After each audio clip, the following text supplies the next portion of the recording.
This and all episodes of the podcast have been brought to you by our generous patrons over at Patreon, the DayZ podcast. If you're interested in finding out more about how you can support the show each week, then please click the link in the description down below to find out more information about Patreon, the DayZ podcast. Thank you for your support. But welcome to episode 32 of the podcast. Hey everyone. Brim, how you doing, mate? I'm surviving. Back to work last night for the first time in a few weeks. This whole COVID thing's a bit mental. So luckily we had a bunch of people who have recently I don't know what you call it in other countries, but over here we call it passed out when you join the military. We had a bunch of them in last night, and they were good as gold, as expected. Didn't give us a single issue, so I was quite happy with that. Quite a quiet night, and then home at 5 o'clock this morning. So no rest for the wicked. And our special guest tonight, the one, the only HappyBombs. How you doing, mate? I'm doing good, man. Yeah, thank you. Thank you for inviting me. I'm still not sure why, but I'll take it. No, mate, you are one of the unsung heroes in my eyes of the DayZ community, mate. You deserve a much bigger following than you get, and you give back more than you take from the community, which is something I really respect you for, mate. Thank you. And what a week to be the guest, mate, with 1.10 dropping. I know, that was classic on when you messaged me saying, have you got any topics that you want to bring up this week? And I was knackered from work, and my brain wasn't thinking. I was thinking, I can't think of anything off the top of my head. And then like literally the next day, it was like, oh my God, we're not going to have any problems this week. Well, we're going to be talking about 1.10 a lot shortly. But initially, mate, we like to start and focus on our guests. And like I said, mate, you have done so much in the background with your True Colors event.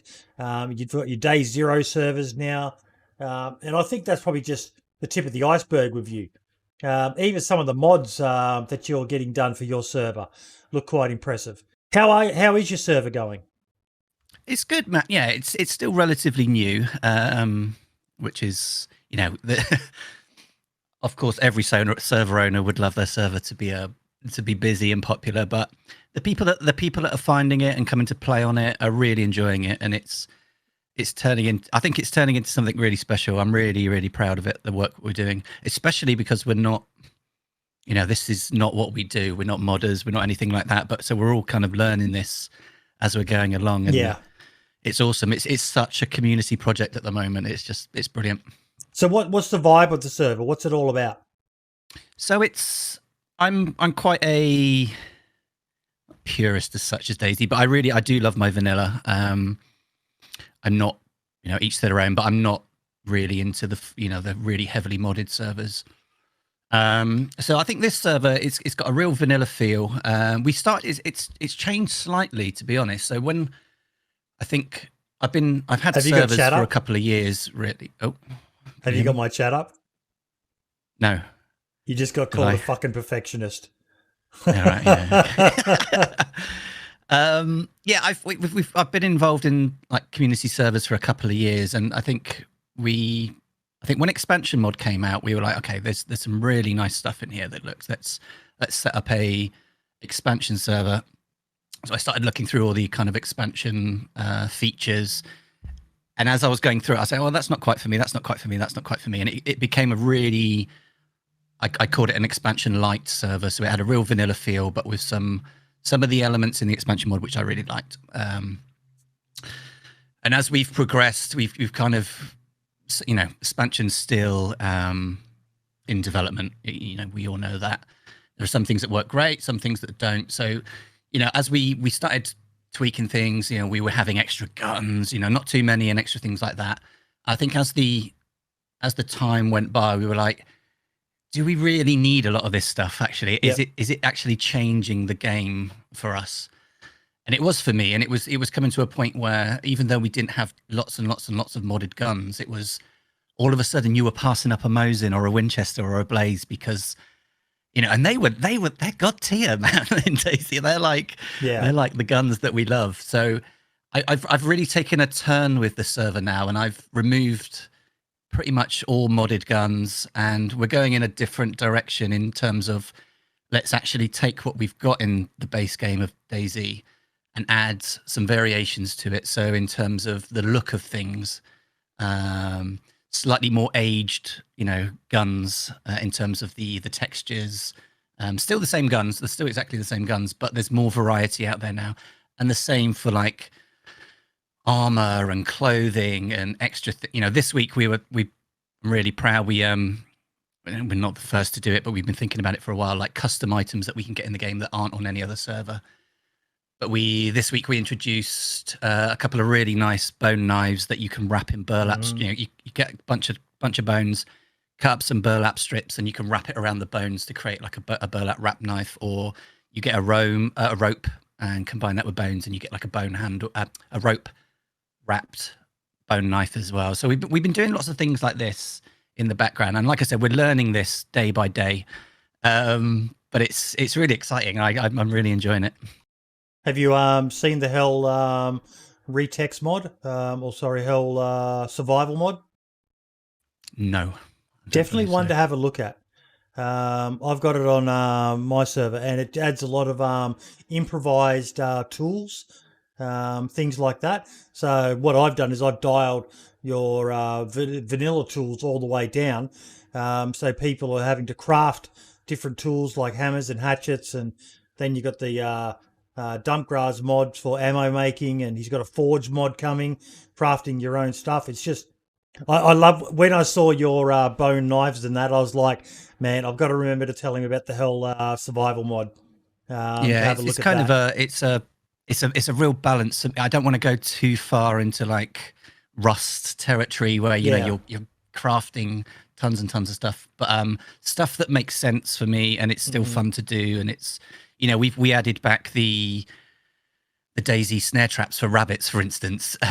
So if you find some wire and some sticks, awesome. you can craft some rabbit traps, even if you have to wait like maybe 30 minutes, an hour before you catch something. But I'm finding myself making these traps around spawn areas if I can, so the next person that comes in that area might find a bit of food, for instance. So it's quite cool like that. But yeah, I guess on top of that as well, I've been doing a lot of custom area stuff on the map. So how do you get people to go over to Scalisty Island, for instance, as a freshie, or when you're down there? Because I love Scalisty Island, always have. Yeah. So I built some. I've got some videos and stuff that I can share if you want, some screenshots. But yeah, that'd be good.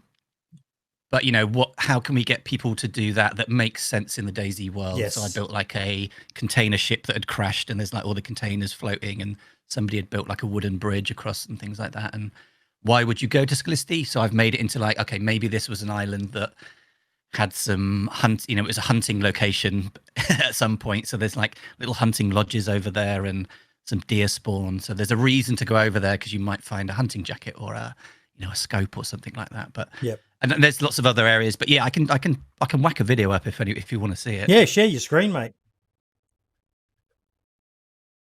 I can talk through it after. Happy's server is called Day Zero. Zero Chinaris and 0 Livonia. I've not played on the Livonia one yet, but I did play on the Chinaris one a few weeks back. And was it you, Gaming Nana? I think there was someone about two weeks ago, I think. Yeah, I didn't survive. It's good. The Chinaris one is definitely the more popular at the moment. Livonia is not getting as much love, but I haven't done as much customization on Livonia. I've done a few things which are quite cool, but right.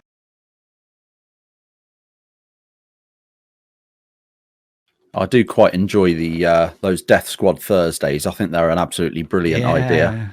Like I say, I don't tend to survive. Yeah, I don't tend to survive more than half an hour at any given point. But yeah, it's definitely I think it actually seems like quite a unique idea, because it is almost like a sort of a miniature True Colors to a degree, but it's just different enough that it is a fresh idea to in that sense. And it is a lot of fun to try kind of get back to that sort of hunting people down and trying to survive, and You know, because I think a lot of people, like you say, with these highly modded servers, you know, everything's handed to you on a silver platter. Whereas, you know, in this instance, you don't have that so much. It's not horrifically hardcore. You're not going to die 12 times before you get off the coast. But at the same time, you've still got to work a little bit. And then there's that hunting people down. And I think it's absolutely brilliant.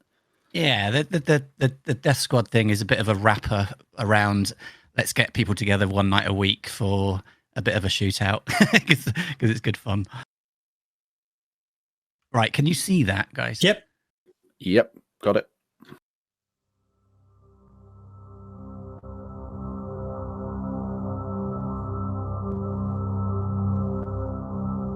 Can you hear the music as well? Yes, we can. Yep.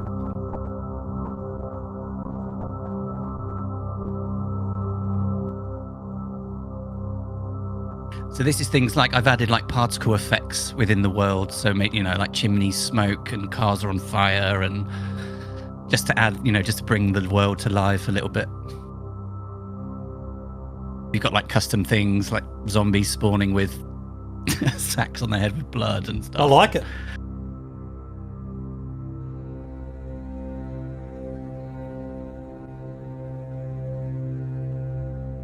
Custom stuff inside the hangars there. I like that. Bit of a homage to the old airfield. I was thinking, what can we do just to centralize something on the airfield? And this has been really, it was a bit of a laugh, to be honest, doing this. But since doing it, the amount of people and fights and stuff that's been happening in this area on the airfield is crazy.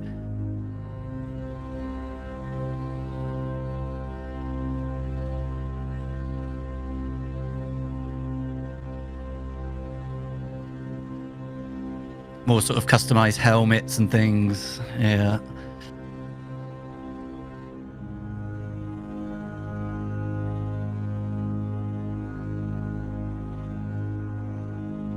Blood splatters on the plate carrier. Yeah, I've designed different plate carrier styles as well. And I guess we could talk about the armor as well, because that's very different on our server, what we've done. Sort of hidden locations as well that's just about to come up, so I don't tell anyone about these sort of things. They're just out there for people to find. Hey, that's pretty cool. That is awesome.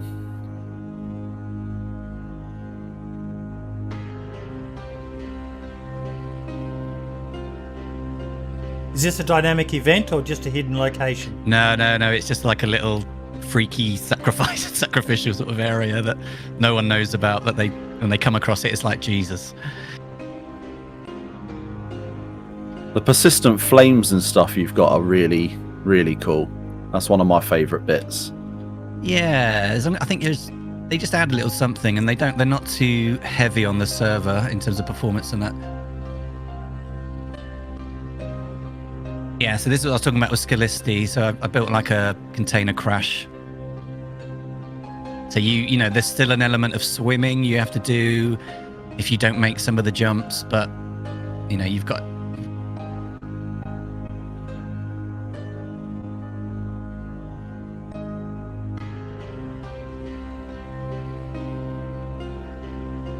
So it's nothing too crazy. It's kind of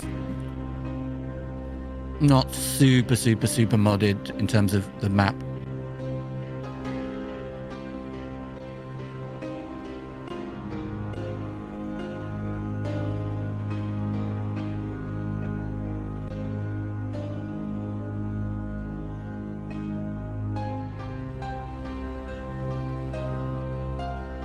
This is brilliant, mate.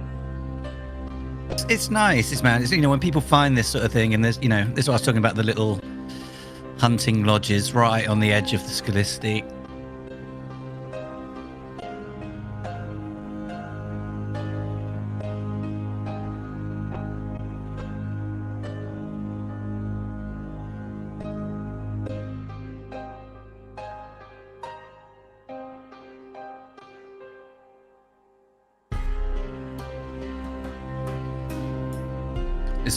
This is the quarry near Severograd. A very underutilized location in my opinion. Yeah, so no one used to come here. So I've got like little caves and things can spawn here now.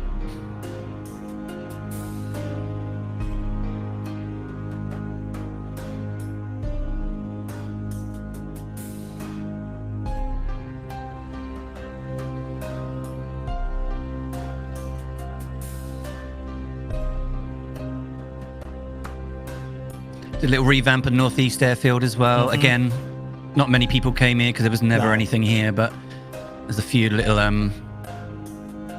things that can spawn here that are worth coming up for.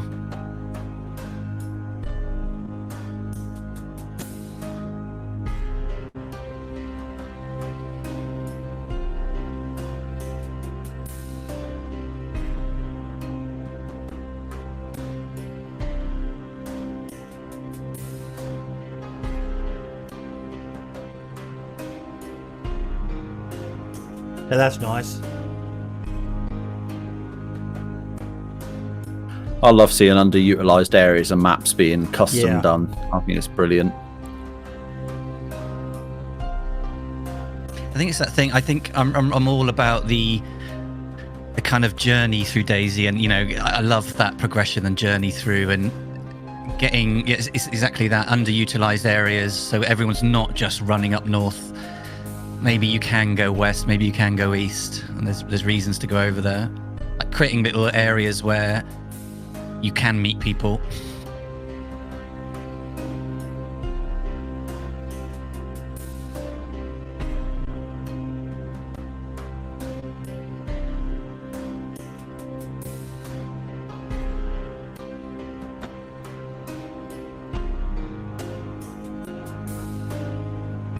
There we go.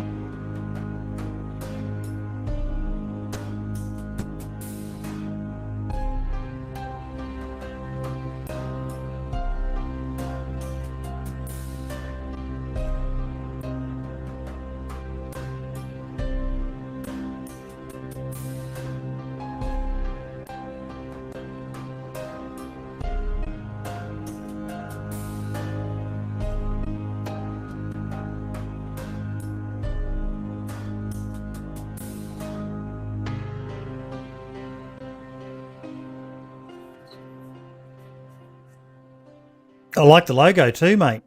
Very creative. Thank you. You make that yourself? Yeah, I do all my stuff. You're a very, very, very, very talented man, mate, when it comes to the artistic stuff. Have I stopped sharing the screen? No, I just...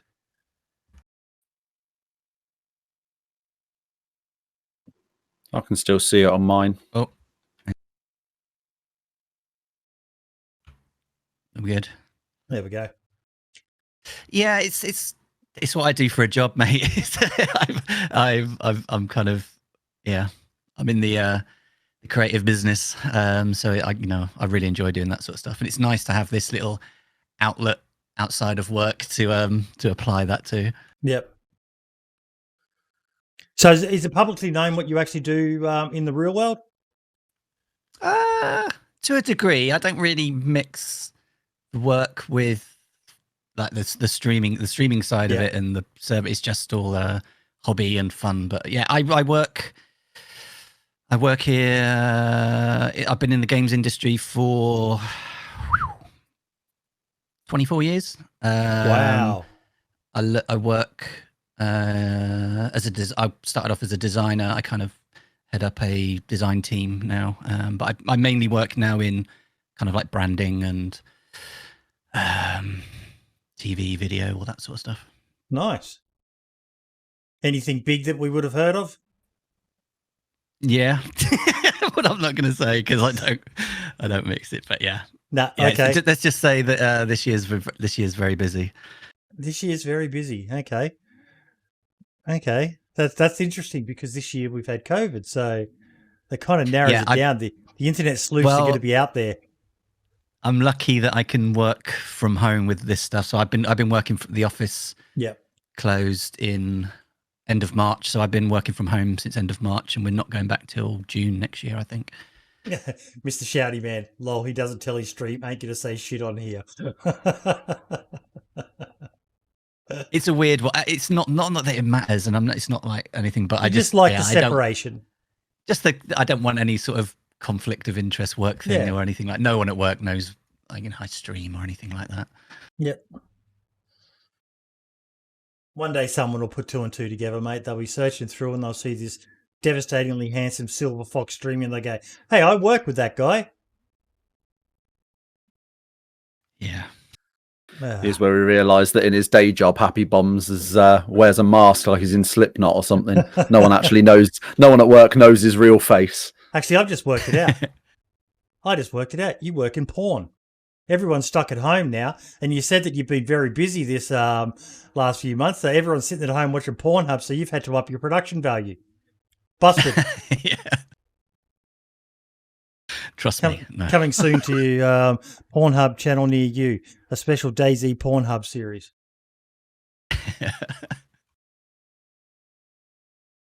HappyBombs only fans. and the other big thing that you're known for by people, and you've had some really big names get involved in it as well, is your True Colours events. What was the inspiration for that? Really good. So I've been putting those events on for a couple of years now. I think I've been doing like 2 a year. Everyone asks me to put them on once a week or something, but I've been trying to keep them special, I think. And also, it's not too. I've kind of got it down to a fine art now. But when I think I put the first one on, it takes a lot of effort, kind of, because I do it all. I do all the map and all the marketing of it and the promotion, and I think, after I think did the first one, and I'm always tweaking and trying to make them better for the next one and next one. And I think a lot of that is community feedback, people watching it, people playing in them. So I'm continually changing. So again, the format's changed slightly since the very first one, but it was a kind of, no one was really doing sort of PvP. There was a couple, but there was no real PvP type events out there a couple of years ago. And we all love the Survivor game, the original Survivor games and things like this. But I wanted to do something that still kind of felt natural to DayZ, was team based. Again, I've got another video. I don't know if you just want to sit here and watch two more videos, but happy to, mate. This is your time. We're focused on you, mate. And if it's something you want to share with us, we'll watch it, mate. Because I love what you do. The other thing I was going to say is one of the things I love about True Colours is it's not just for streamers and content creators. It's not just a cool kids club event.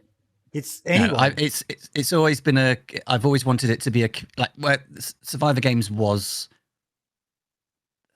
streamers and things like that. Yeah. I think, to be honest, the next one I'm going to do, it was great. So I think the last few times we've had like 30 odd people streaming it on Twitch on a Sunday afternoon when I put them on, and to see that and it doesn't matter if you're at the top or down the bottom, it doesn't matter. I just wanted people sharing this on Twitch. So I think for the next one, I'm going to try and get as many people that stream DayZ to play in the event this time, but I'm going to keep places open as well for people that don't stream, just in the community. But I think the whole idea was I didn't want, and the teams are completely random as well. So people sign up for the event, there's a waiting list, and then I draw random teams of, so it's 8 teams of 6, 6 teams of 8, I can't remember, it said in the video.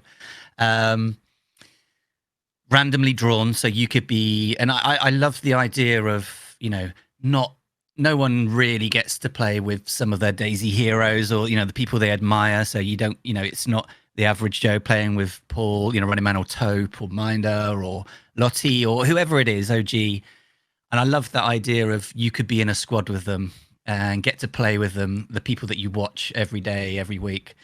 So I find that I thought that was just a really nice touch. So I do that, and nobody knows who's on their team to start with. Everyone spawns along the coast somewhere. They know what color they are. They spawn in with their colored backpack.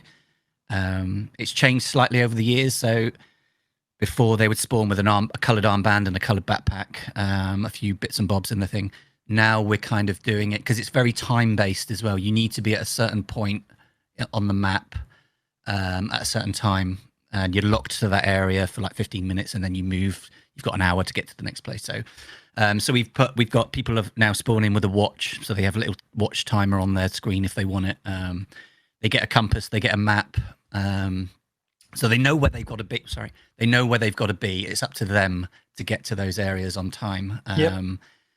And as they're moving through the map, all of a sudden they'll see other players of different color, different color backpacks. They might see one of their teammates as well who they don't know, and they'll meet them, chat with them, and then they'll go looting together.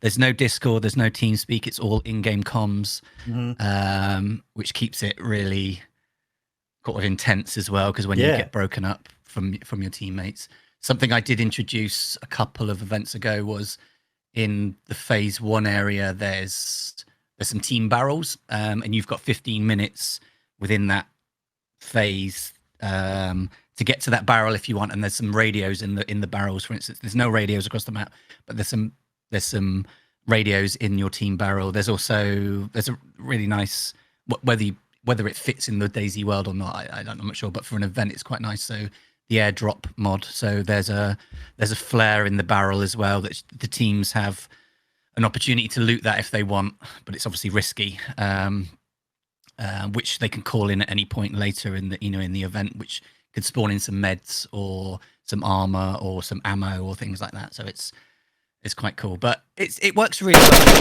Game comms only works really well. Not knowing who's in your team is quite exciting. Yeah, it's good. But I'll play you a little video I did a couple of years ago, I think, that kind of gives a premise of what it is.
There we go. So it's like a 3 zones. You get 90 minutes to loot up.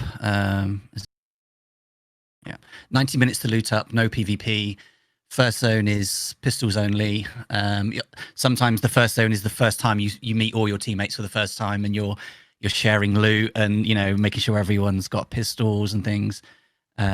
Survive that round, and then you've got 60 minutes to get to zone 2. But then it's all guns or PvP at all times then. And it gets down to the last zone. And one winner, one color team that wins. They're really exciting. Everyone seems to love them. They're really good. They're really good fun. One of the things I love the most, though, is how much fun you have doing it. Because having done events in the past myself, back in years before we could mod stuff in and all the rest of it. Even with that, this sounds like quite a complex event. So there's a lot of setup that happens beforehand, and that can be very stressful. But it seems that once the event starts, like I think I've featured a couple of clips in my DayZ plays or best moments of DayZ ones where I think it was Mr. OG or Wicked, and just the joy in your voice, mate. It was so beautiful to watch that after all that work, you could just sit back and relax and enjoy commentating the event. And yeah, completely. Yeah, I think that was a good one. We did a winter one on. I think it was Chinaris. We did a winter one. That would have been last year, and I think that was it was Wicked. I think he came over the brow of a hill, and there was like 4 players from another team, which he hadn't seen, and they just absolutely mullered him. But yeah, it's great. It's great. Yeah, and we do these. So when I have 2 people doing camera view throughout, and that's broadcast on Twitch, so they can watch it all unfold. And when I die, I switch to like the camera view as well and broadcast the end of it. But it's great, man. Everyone's, it's super intense. Everyone's like shaking afterwards, and it's such good fun. It's such good fun. Because as much as I love hardcore survival, I still enjoy. I've been playing the Battle Royale mod. Sadly, because of where these events are done, it's not really something that I'll be able to ever partake in myself. Because being in Australia, our time zone just fucking hates the rest of the world. But it's great seeing stuff like that done, and it's a credit to you for not just doing it but sticking with it. There's lots of little events here and there, but this is like a regular event, and it definitely needs. And you wondered why I have you on. This is one of the reasons why we wanted you to come on, mate, because you're doing stuff that deserves a spotlight. There are so many others, like I said out there, sort of like I said earlier, mate. You give back more than you take from the DayZ community. There are so many people out there who just take. And there's nothing wrong with that. People have got bills to pay and all the rest of it. But it's great to see someone who is, it's kind of, karma, what goes around comes around sort of thing. But it's a beautiful thing to watch, mate. And if we can shine the spotlight on you, your event, your server a little bit more, then, Brim and I are both happy to do something like that, aren't we, buddy? Definitely, yeah. Like I say, I've not had a chance to jump on a True Colors event yet. But like I say, I've done the Death Squad thing. That didn't end well for me. But then I was fully expecting that to be the case going in. I was not expecting to live more than 5 seconds. So yeah, like Boydie said, you're sort of, without sort of trying to blow smoke up your backside, so to speak. You are sort of well known to be one of the sort of nicest and top humble guys in the community. And I think the issue we get with not just the DayZ community but the gaming community as a whole is, to a degree, it can get quite toxic and it can be quite crappy.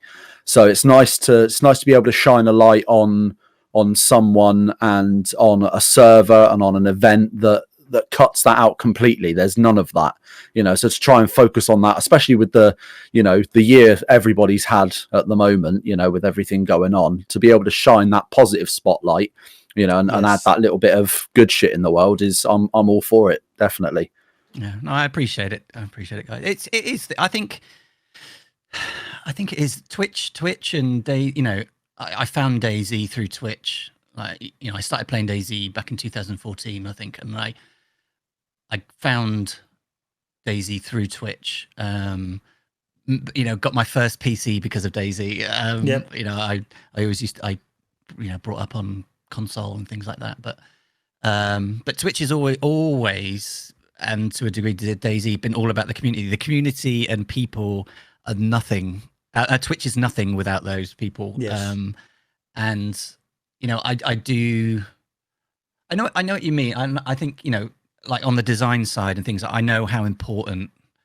I always said I don't stream. I stream like 2 days a week. That's all.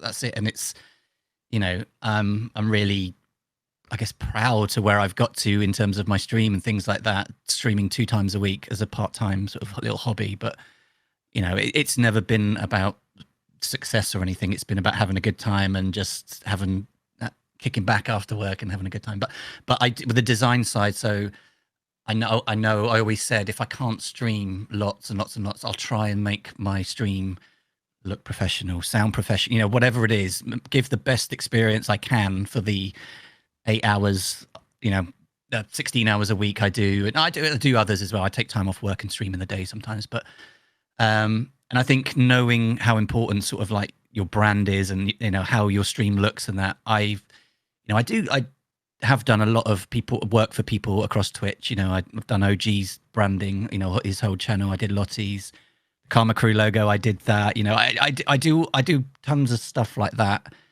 Sometimes not paid, sometimes just doing it because I can do it quickly, you know, and I know that it'll make, you know, a difference to someone. But yeah, I don't know, man. I just like being part of the community and that. I still remember what you did for me, and I'll never, ever, ever forget that. You know, when I was at my lowest of low, when my little bird died, and you managed to fix that picture up, and it's now on his little memorial that we had made for him. And you're a good man, mate. A lot of people, myself included, can learn from someone like yourself, who just, I don't think you've been involved in a single fucking drama in the DayZ community, mate. You're a rare breed. Life's too short. You're a rare breed. You're the exact opposite of us at this point. You're in no drama, and we're in the thick of every single fucking bit of it at the moment. Yeah, it's all Ben's fault. That's why he hasn't been here. Fucking drama queen he is.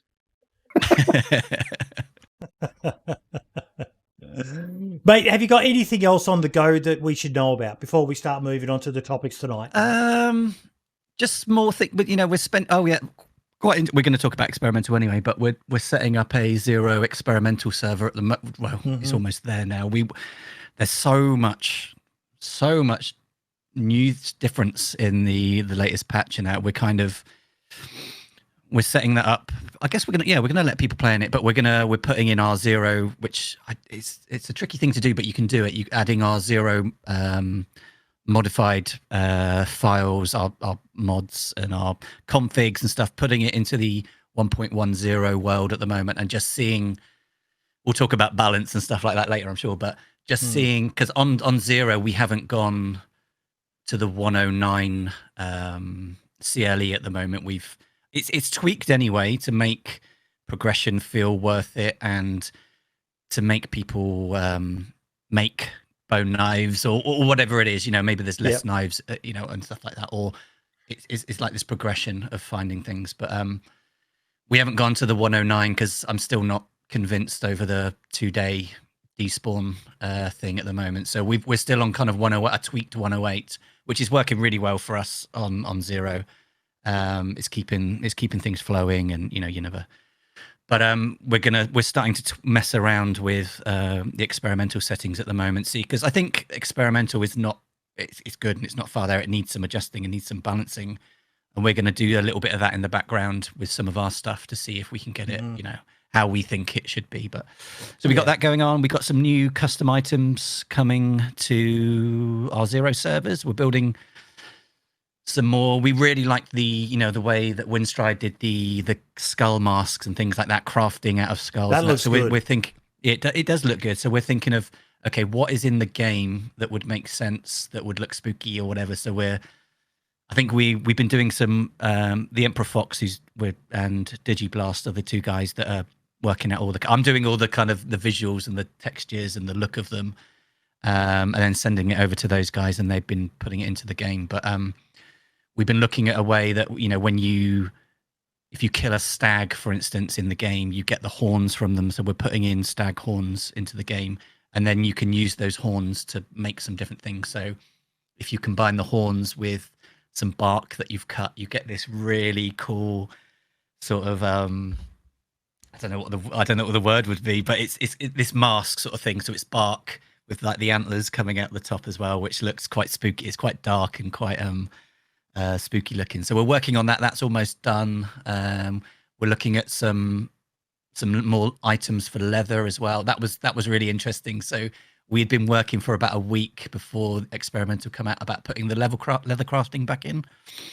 And the day we put it back in, that's when the Experimental went live. So that was quite funny. But ours is slightly tweaked, but we might bring it in line with, because I don't have any base building or bases or barrels like that and nails on a server. So you used to have to tan leather or pelts in barrels, didn't you? So I don't think you need to do that now in Experimental. No. It's just garden lime, I think. So we might bring ours in line with that. So there's still a commonality with vanilla, but we've got more than just we've got the leather jacket, the pants, the hat, the vest. You can dye the items on our server with stones or oak bark or birch bark. We're working on a kind of slightly dirty sort of green leather as well, where you use plant material. Kind of rub it. You think about rubbing plant material all over the leather to turn it like a green color. So we got that coming really soon. We're still tweaking the armor system that we've got, the bespoke one, what we've done, because we were kind of getting a bit sick of "you are dead" all the time with one taps. Even if you're wearing armor, it's the "you are dead." It's like, oh, Christ. I just remembered, back in the day when unconscious states would lead to so much more longevity and interaction and things like that. So we've gone in and rebalanced what armor can take. So we've been playing with the shock damage and stuff like that. So do you have a website for your servers and that? Yes. Yeah. HappyBombs.net. If you go there, it's got the Zero servers on there. It's got True Colors. It's got the Death Squad Thursdays. Kind of put it all on there. We've got a Discord for Zero as well. But yeah, we're still tweaking that. It's working really well. We're knocking people out unconscious a lot more. We've designed a concussion grenade as well. So rather than just always sort of fatal grenades killing you, we've based it on the flashbang, but we've tweaked the values. So if you throw, if there's two people camping inside a house or something, you can lob this concussion grenade through the window. It goes off. They drop unconscious for 30 seconds. You go in, time up. Do whatever you need to do to extend that interaction. They're working really well. I don't think I haven't seen anything like that on DayZ. There might be something out there. I'm not hot on all the mods, but it's a really cool little thing. This little concussion grenade we've designed. So we're just working on a lot of things like that and taking feedback all the time. I'm a big believer in, I'm building a server or servers that I think are well balanced, but also fun. They're not hardcore. They're not Doug. They're not your type servers or anything. There's people out there doing that sort of thing, but it's not heavily modded. They're lightly modded with some tweaks in there that make progression and adventure and PvP, all those kind of things that I love about DayZ, feel good. And there's a really good community on there. Everyone's using radios. They're chatting. It's just really good fun. There's new people finding the servers, and there's people going to pick them up in cars and take them around the map. And it's just really good times at the moment. And do you have a hopefully party bus on your server? We took them out because they were.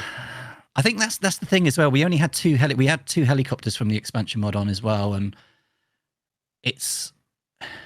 I'm at that point now with expansion as well. Is what are the things in expansion that I did like a little poll on the Discord? Like what are the things on the server at the moment that you like, and what wouldn't you miss? And I'm kind of tweaking things like that. So I know the expansion team are working on a vehicles or helicopter mod separate from all the other expansion stuff. So that'll be interesting. I'll be probably interested in that. But yeah, not too many crazy modded vehicles. Well, that's it. I think we got the two little birds on the server, and that's it. But yeah, it's just I'm having fun with the servers, man, and the building mods. I'm starting to work with. I don't really know the modding community that well, but I've reached out to a few people and they've put me in, in contact with some people. And like Kiana, she's gonna help me. I want to do more bespoke things for the Death Squad Thursdays as well. So all the Death Squad members have a custom Magnum which they carry, which doesn't spawn in the world. If you kill one of them and go and manage the loot one, you get this gun, which is not there. I'm going to do like cards and this really beautiful little leather pack as well. So they're going to be, the death squad will be carrying around bespoke little like playing cards as well. So they become collectibles on the night, which people can collect and put in like a little pack. So I'm working with her, Claire, Inclement Dab. I'm working on something with him for the True Colors. So I'm working on a damage mod for True Colors where, because like I said, you need to be in a zone for a certain time of things. So I'm working with him on something, a damage system. So if you're not in that zone on time, you're going to start taking damage and you will die. Because at the moment, the mods for the event are kind of flying around and making sure, if anyone hasn't made it to a zone on time, they're disqualified, and they get kicked. So I want to make something that's more tailored like to the Battle event. Royale style. PUBG. And which I think if we can get that working, he thinks he can do it. That will be really cool because then it frees up more time to just watch the action and things like that. Maybe get in contact with Keegan Hollern, the guy doing the Battle Royale mod. He may be able to help you with that because he's got the circles. Obviously, with yours, it's a bit different. His is random. Yours is set circles. But he would be a good point if you don't know who he is. I'll send you through his contact details after this. And he would be someone who might be able to help you as well because he's got the damage tick system that slowly increases the further on in the game. And okay.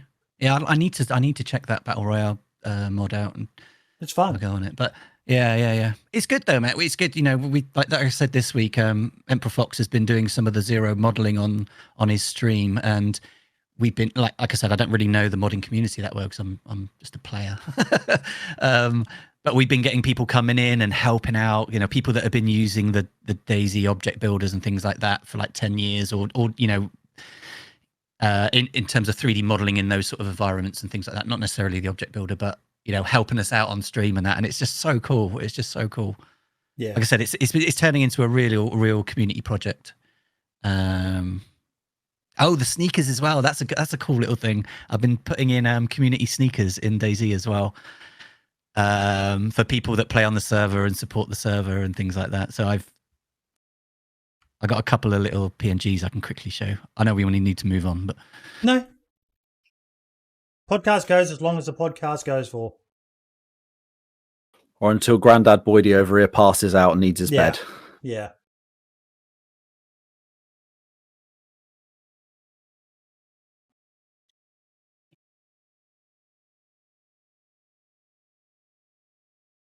I think me and Boydie can both agree, and I think a lot of people in the community, I would imagine, can agree that the system you've implemented for the armor and making it so it's you're more knocked out rather than just dead is something we've all kind of wanted for a very long time. Yeah, I just we're getting that with Broken Bones now. Possibly it's going to slow people down and the unconscious when they get hit and that. But we people that used to play back years ago on DayZ, just that knocking people unconscious and continuing that interaction and stuff is so much more exciting and fulfilling. You don't have to kill everyone all the time, and just that you are dead back on the coast, it just gets a little bit boring sometimes. There's a Zero Magnum with like the custom that's nice the skull grip. We've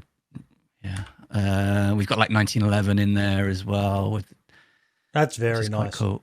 And who's designing all of these? You or is someone else designing them for you? Yeah, no, I'm doing all this. I'm doing all this.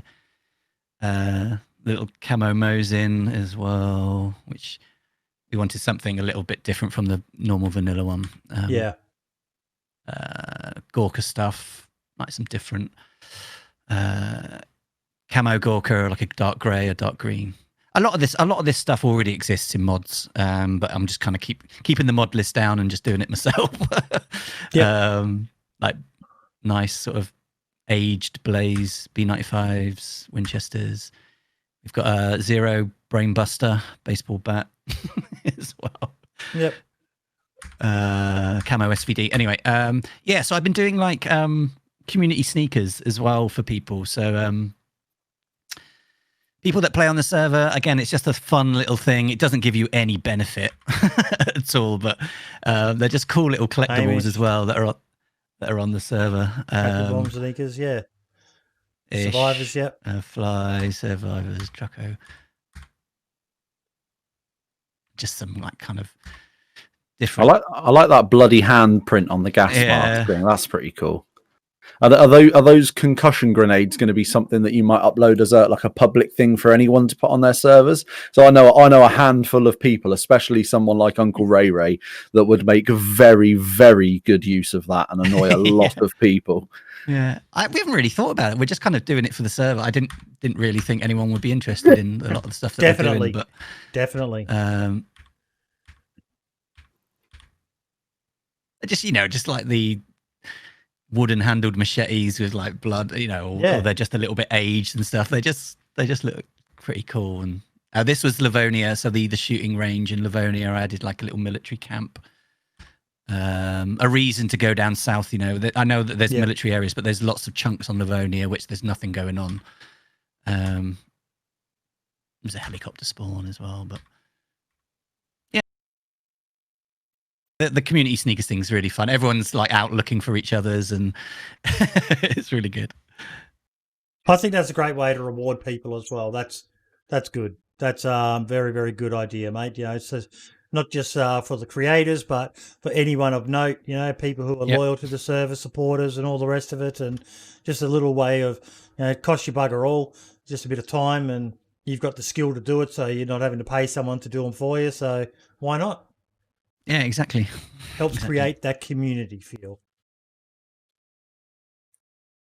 But no, like people in chat, Foxy's there saying those concussion grenades would be ace. Nice. All right. I want a couple of them for work tonight, I think. Get the strange feeling on a Saturday night, I'm going to fucking need them. But the big thing, mate, was like you said, with that adjustment you made to the bullet damage, because it's something that I've been harping on for ages now, that it just sucks that it's pretty much 99% of the time it's just insta-death. There's very little concussion, and yeah, that was a brilliant move by you guys to do that. Yeah, it's very crude what we've done. It's not perfect. You can still shoot through arms into. It's interesting. We've been testing things like that, but you can shoot through the arm and it will go into the plate and then out the other side and things. But that's a bit realistic. Yeah. But if you're hitting center mass in the plate carrier, we've kind of done it as well. So plate carrier, as you'd expect, is like let's do it in tiers. Tier 4, for instance, top tier. We've then done the high capacity vests, which are probably called something else now, which, because they're kind of military spawn, we think, okay, maybe they've got a little bit of armor value to them. So then that's the kind of next tier. Then you've got press vest, and then you've got the stab vest as normal. But, and the same with the helmets as well. Helmets, we've tweaked those. But so a shot into the plate carrier with a 308 or 7.62 54, which they're the most powerful rounds in the game. You'll tank one into the plate carrier. Second one will knock you unconscious. Third one will kill you. So you've got a chance with a plate carrier to get up. You're going to take a bit. You're going to take some damage as well, but it's more you'll knock unconscious. And it's like we did the reward. Carrying the plate carrier reduces your stamina, so it rewards someone for the loss of the stamina, which at the moment it's just not really there. You can still insta die wearing a ballistic helmet and a bloody plate carrier, whereas your system is much better. So you're taking the risk by not being able to sprint in that. So here's your reward of an increased chance of survival. Yeah, and a hit to the helmet will knock you unconscious rather than kill you instantly. And then it gradually goes down to the high capacity vest. That's one shot and you're unconscious. Two shots, you're dead. So it kind of tiers down like that. But yeah, it's very crude, but it works. And we did the death squad Thursday just gone, and I was in the death squad that week. Some weeks I'm not in them. I let the community set the death squad up, and I'm one of the hunters, and we're all out getting them. But yeah, I got into a fight, got hit in the chest, dropped unconscious, got up. I was half, yellow health, but I had a chance again, and then I had to make that choice of okay, I know there's 2 people over there. They don't know I'm here. Do I go and risk taking them on, or do I just fall back and heal? I decided to take them on, and I took another shot, and I was dead. Yeah. So it's cool. It's a crude little system, but it works. It works well so far. It's cool. Good. Very, very happy, mate. It's amazing stuff you guys have been doing there. Okay. So we will start moving on with some of the topics tonight. And I did want to do a quick shout out to DayZ Prevail hosting an event. I'll bring it up on the website here. So we've gotta love that Aussie internet.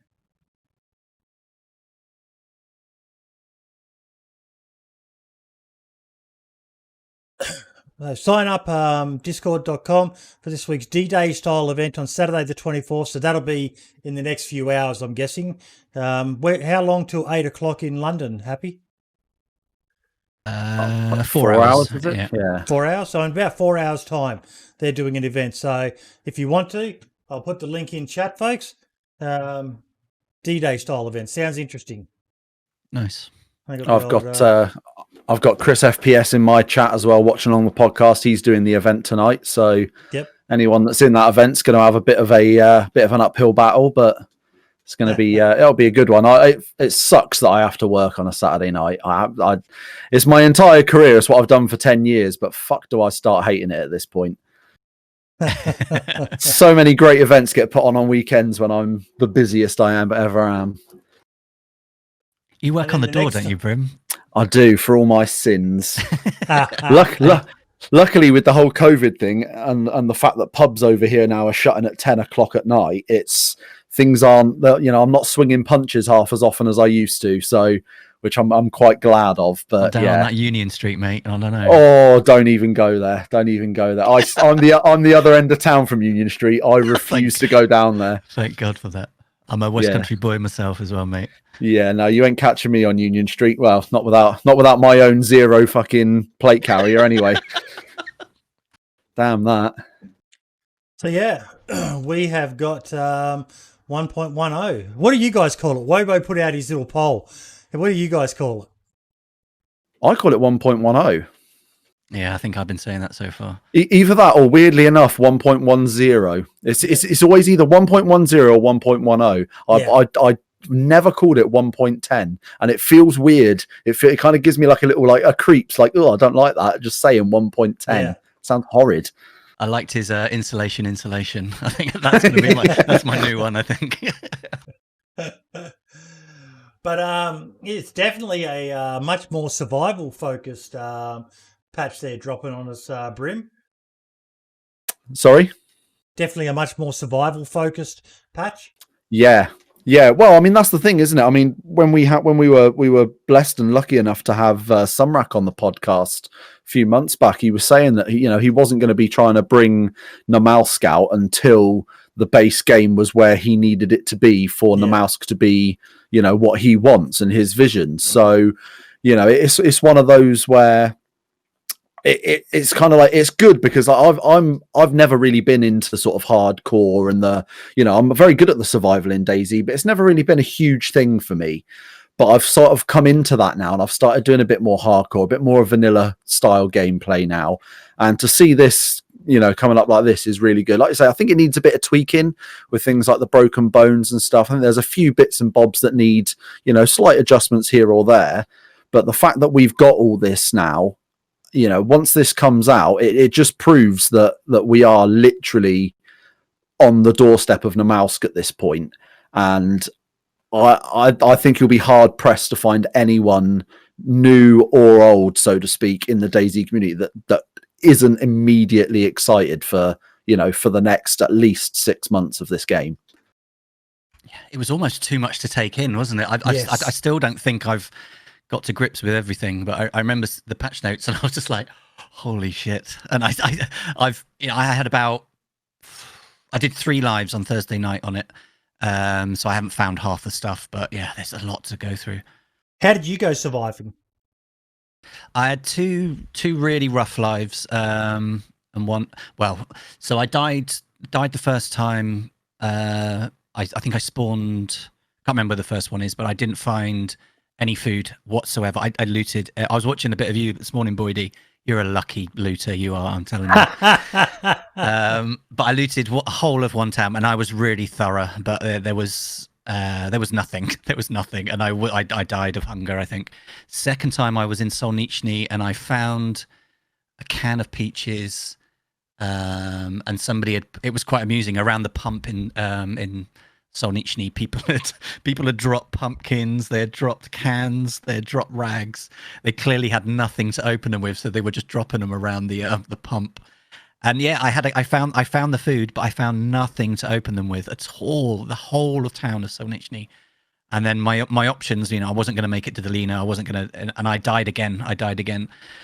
Next spawn, I got Solnichny again, so I knew that there was nothing in the town. I knew it was a bit of a cheat, but my body was still there from like 2 minutes ago, which I knew I had a pumpkin and a can of peaches on. And I because I wasn't so low health, because it was a fresh spawn, I managed to make it to the next set of buildings up the road town, and I found something to open them with. So I survived, and that character's still going. But it was rough. Two really rough lies with hardly any loot in the towns, but yeah. I did have an incredibly lucky spawn. Did you see how many knives I had there at one stage, Happy? Yeah, it was silly. It was silly. You were like, "What's the fuss? What's the fuss?" The worst part is, though, I got into quite a scuffle, as I always do, with people over it, and I was really hoping for. At the beginning, it was kind of funny. I didn't even know Adam was watching me. And I was like, I swear to God, Adam's just trolling me now, because he knows I've been having it out with people on Twitter about, but is it that hard? And they're all like, you need to get in and try it. So I get in and try it, and it's like, is Adam just fucking with me? Just so I can turn around to these people and say, what are you on about? So they hate me even more. It was insane, the amount of stuff I found. Like, I think I had like 7 or 8 knives at one stage there. But I put the tweet out, half joking, half being a cheeky bugger. People saying there's no knives, and a screenshot of my inventory with all these knives. And someone said, see, it's people like you who are the problem. And I went, mate, I fucking needed them, because the knives are just burning out so quick. I have to agree. It's insane, the rate that, 2 pieces of bark, and you can burn out a knife from pristine to ruined. Yeah, completely. But then there's a lot more that it seems to be. Well, it's finding those items, but there seems to be more uses for other items now as well, isn't there? Like the shovel, yes, and things like that. You can skin animals and things like that, but you still can't, you can't cut them. Well, no, you should be able to. But yeah, it seems like there's a few more uses for some other items. But yeah, it's tough out there at the moment. But that's the thing. It's weird. Like, I jumped onto Experimental the day after it got released. I was only had about 2 hours spare to just have a quick run around and see how we get on. And because they don't wipe Experimental, I just jumped on, and I still had a fully geared character from the last Experimental. So I literally had a cooking pot and a frying pan full of cooked meat and fat. So I was just like, right, well, I'm fucking golden. So I kind of want to throw the question out to you guys and to the community in the chat there as well. The one saying cheating, yeah. But it's like in that situation. If I throw this question out to everyone, if you're in that situation, do you like Foxy says, I kill myself every hour? Does everyone do that? Because I can't bring myself to do it. I look at that gear and I just go, I'm not fucking wasting this. I can't bring myself to do it. I think I would genuinely cry if I did it. I genuinely think I would be bawling. With this patch, you should have, because it's a more survival focused patch where the key is getting that start off the coast. But for a patch that's just, maybe some vehicles and guns and a couple of minor features, no, because you want to get out there. Like in your case, you could argue, well, no, I wanted to try and find a vehicle so that I could try and damage it and repair it again. It depends on what you want to do. So there's no right or wrong answer. It's just everyone's saying you're wrong, though. Yeah. Depends what you use Experimental for, isn't it? If it's more test. Personally, I use it to find the new things, to test things, and I don't put too much care into the character as such. It's all about finding the new areas and stuff. But yeah, I started as a freshie as well. Yeah, see, for me, experimental's it's just something different to the everyday. Like if I was to play DayZ 7 days a week, I would say 5 to 6 out of those 7 days I'm on a relatively modded servers. You know, I don't have to worry so much. I'm not gonna die on the coast unless someone kills me. You know, the survival is not particularly difficult. So that one day where I get to go on experimental, check out all the new stuff and think I don't really, you know, I can't bring myself to start fresh sometimes. Like and it is like I say, it's just that different sort of way of playing from my norm. So I kind of I couldn't help. I was just like, I can't drop myself. I can't get rid of this gear. As much as Uncle Ray now says I'm now dead to him and he doesn't love me anymore. You know, I'll make it up to him at some point. But yeah, I could not. As soon as I spawned in and saw I was in full military gear and looked at me, I was like, there's no fucking way that I can waste all this gear in the middle of a field and start fresh. Not a chance. I like what DigiBlast says. I always test if the guns work on other people. Even this patch, mate, where there's no new guns, you're still making sure they're all working. Tip top. Yeah, you got to be careful of him. Stay away from Severograd. That's all I'm going to say. Foxy saying, I'm disappointed flare guns do no damage to people or zombies. I thought it did a little bit of shock damage in a video I saw. I haven't seen anything. I know I saw, I can't remember whose video it was. I think it might have been Rav Plays, where he was shooting the living shit out of a zombie with a flare gun, and that zombie was just looking at him like, what are you even trying to do? Like, it just didn't care. And I would like to see some sort of system where for something like a flare gun, you do some sort of like burn down, like temperature damage, like when you stand too close to a fireplace that's lit or something like that, and lowers your health a little bit, and does that that initial impact damage as well, but adds that little bit more sort of immersion, if you will, to where, because I would pretty much safe bet that if I got shot with a flare gun, it's going to fucking hurt and I'm going to be a bit warm. So I would like to see something like that implemented. And yeah, they did use the flare damage. They used to one-shot you, didn't they? I can't remember, but I know they're in the expansion mod, for instance, and I know in one of the discords I shot someone in the head with the flare gun, and it did kill them. So they've got damage on, whether that's going to tweak or not. You would expect them to do some damage, wouldn't you? You got hit with a flare close range. Oh yeah. Well, it's basically like phosphorus. The temperature of them is extreme. So, I'll say it's a reason why it's banned as a weapon from the military all over the world. Mm-hmm. It fucking hurts. But no, some really, really amazing things in there. Like I got to craft a shelter there at the end. I love that. I love that improvised shelter. They look amazing, don't they? They're brilliant. Absolutely. Do they have brilliant. Do they have storage in them? Yes. As well, or not? I think it was 80 something slots of storage, which may be a bit OP depending on your servers, because it is quite easy to make. Other than the fact that you got to go through a lot of knives, unless you've got gloves on to break all those sticks up, because you need a lot of sticks, 50 sticks and 4 short sticks. 4 long sticks. Then plus your leather or your tarp if you could find one. We can't tweak that. We can tweak that. HappyBombs just remove the storage. DigiBlast is saying, or make them so they I would imagine. Guns. I was gonna say, I would imagine that there's quite a lot of things. I know there's lots of mods for like making storage items doubled and things like that. So I would imagine it works the opposite direction to make, vanilla storage smaller as well.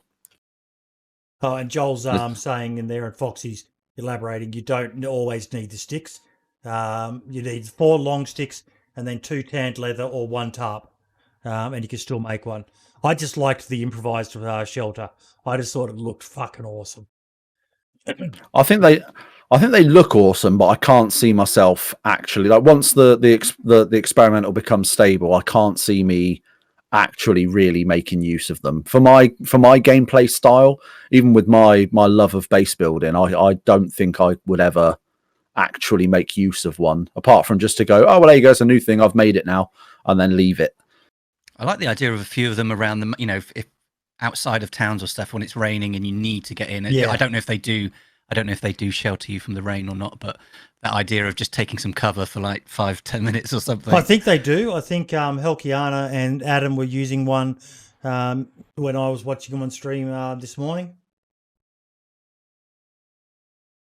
Yeah, they do shelter you from the rain, Foxy's saying. I'm glad of that because I remember a little while back, probably over a year ago now, there was a situation where I think there was a lot of car tents and stuff weren't sheltering you from the rain at all. It was just coming straight through. So it's nice to see that they've actually done something where they can actually make that a little bit more, realistic, so to speak. Yeah, the amount of storage, like Mr. Nobody's saying, was a bit of a surprise to me.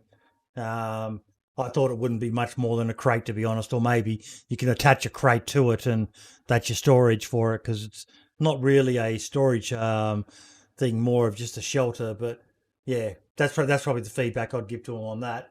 The leather backpack looks bloody good again. Does anyone know if you can dye them though? Or is it just the one default color? I don't think that's in yet. Okay. Well, there's a mod for someone.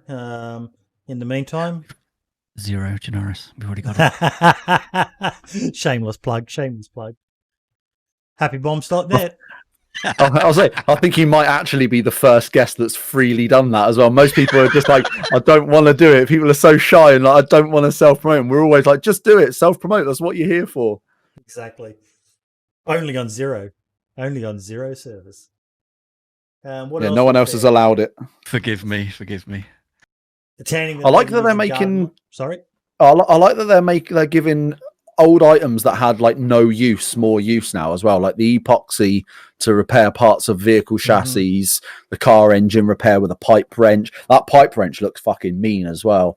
I can't wait. I give it maybe another week before Asmondian is suddenly on Twitter again and we just get another one of those graphics of here's all the weapons and here's what the damage they do, because I want to know. That pipe wrench looks like it will really hurt, so I'm hoping that it's not quite as powerful as the shovel and the sledgehammer, but I would like to see it sort of somewhat close, because it looks like it should do a shit ton of damage. Yeah, I found one on Thursday. I was so happy. It was like when I saw the splint again for the first time when I made one. I was like, oh, we're back in. But yeah, it's huge, isn't it? That pipe wrench is huge. What else they got there? Clothing items will now have an indicator for their installation value. I did ask Adam in his stream about whether they would ever go down the line of like the long dark with layering clothing, and he succinctly said no. So that's kind of disappointing to me, mate. But then again, he's told me no on something before and then done it. So, who knows? They don't like to give away really what they're doing, their future plans are. But I would love to see layered clothing, so you could put a raincoat over the top of a shirt or something like that. And but yeah.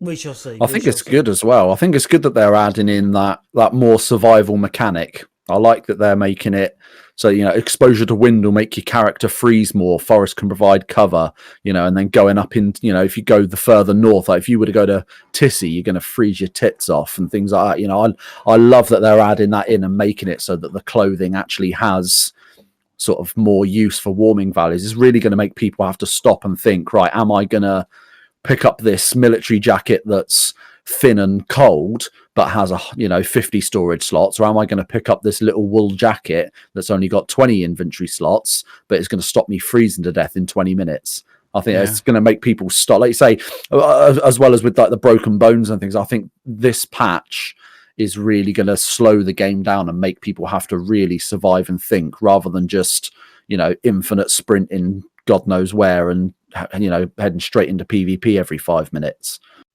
It's with the backpacks, isn't it? Still, the improvised backpack still one of my favorites.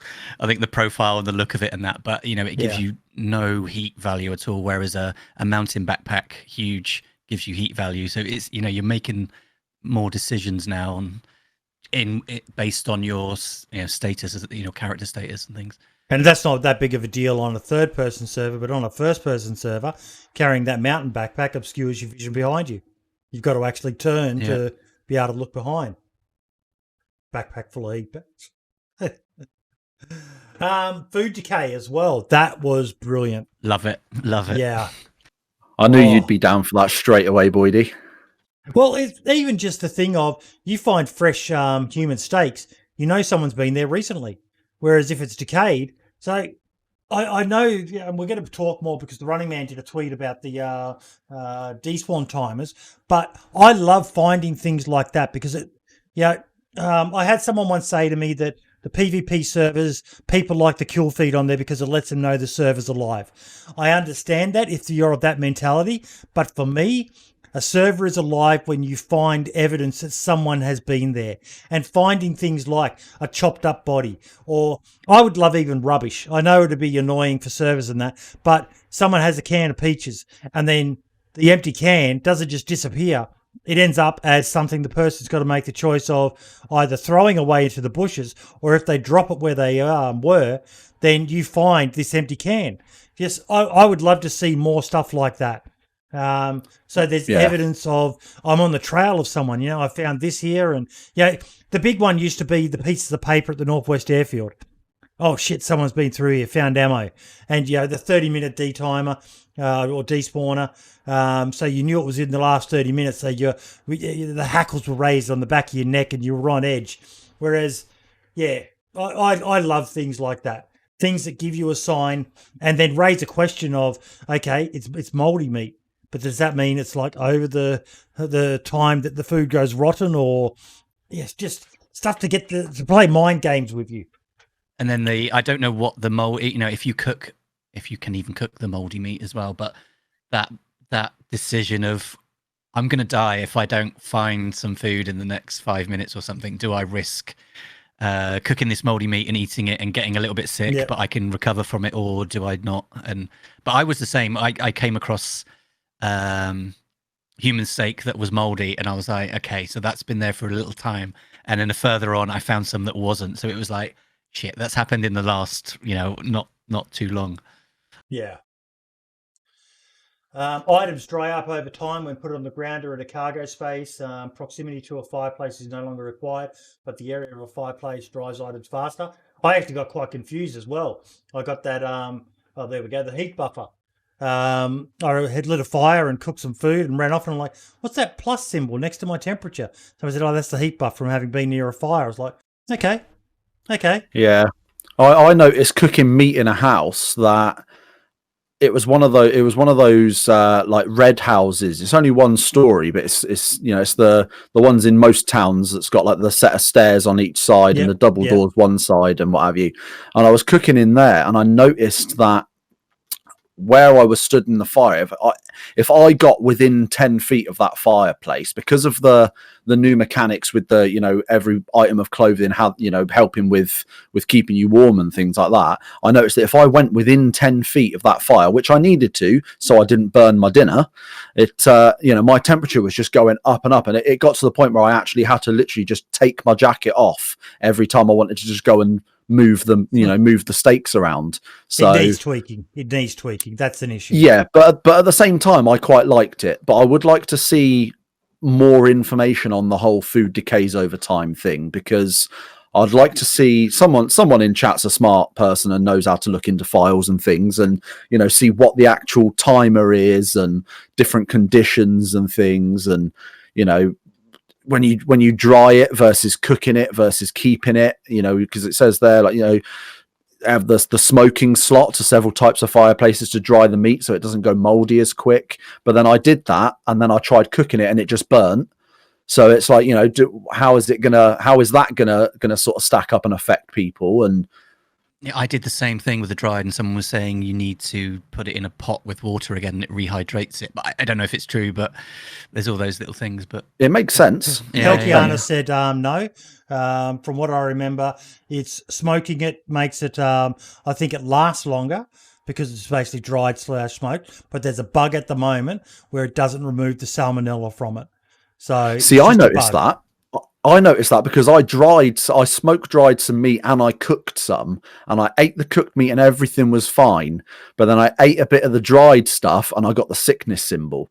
But because it was experimental vanilla, I couldn't find out what sickness I had using the blood test kit. The one saying drying your food is the best way, the longest lifetime, according to game files. Yeah. I think the not using cooked food now as a heat source as well in your jacket and that's great. Yeah. Because that goes after time. I think there's someone said that you can heat up rocks and things like that now and put them in your pockets, but I couldn't work out how to do it. But if there's more of that going on where you can heat other items up that will give you a bit more heat, but it will run out over time. But maybe a hot stone is not as much. But yeah, I think that's good. I think they definitely need to tweak the settings for the how quickly cooked meat cools down.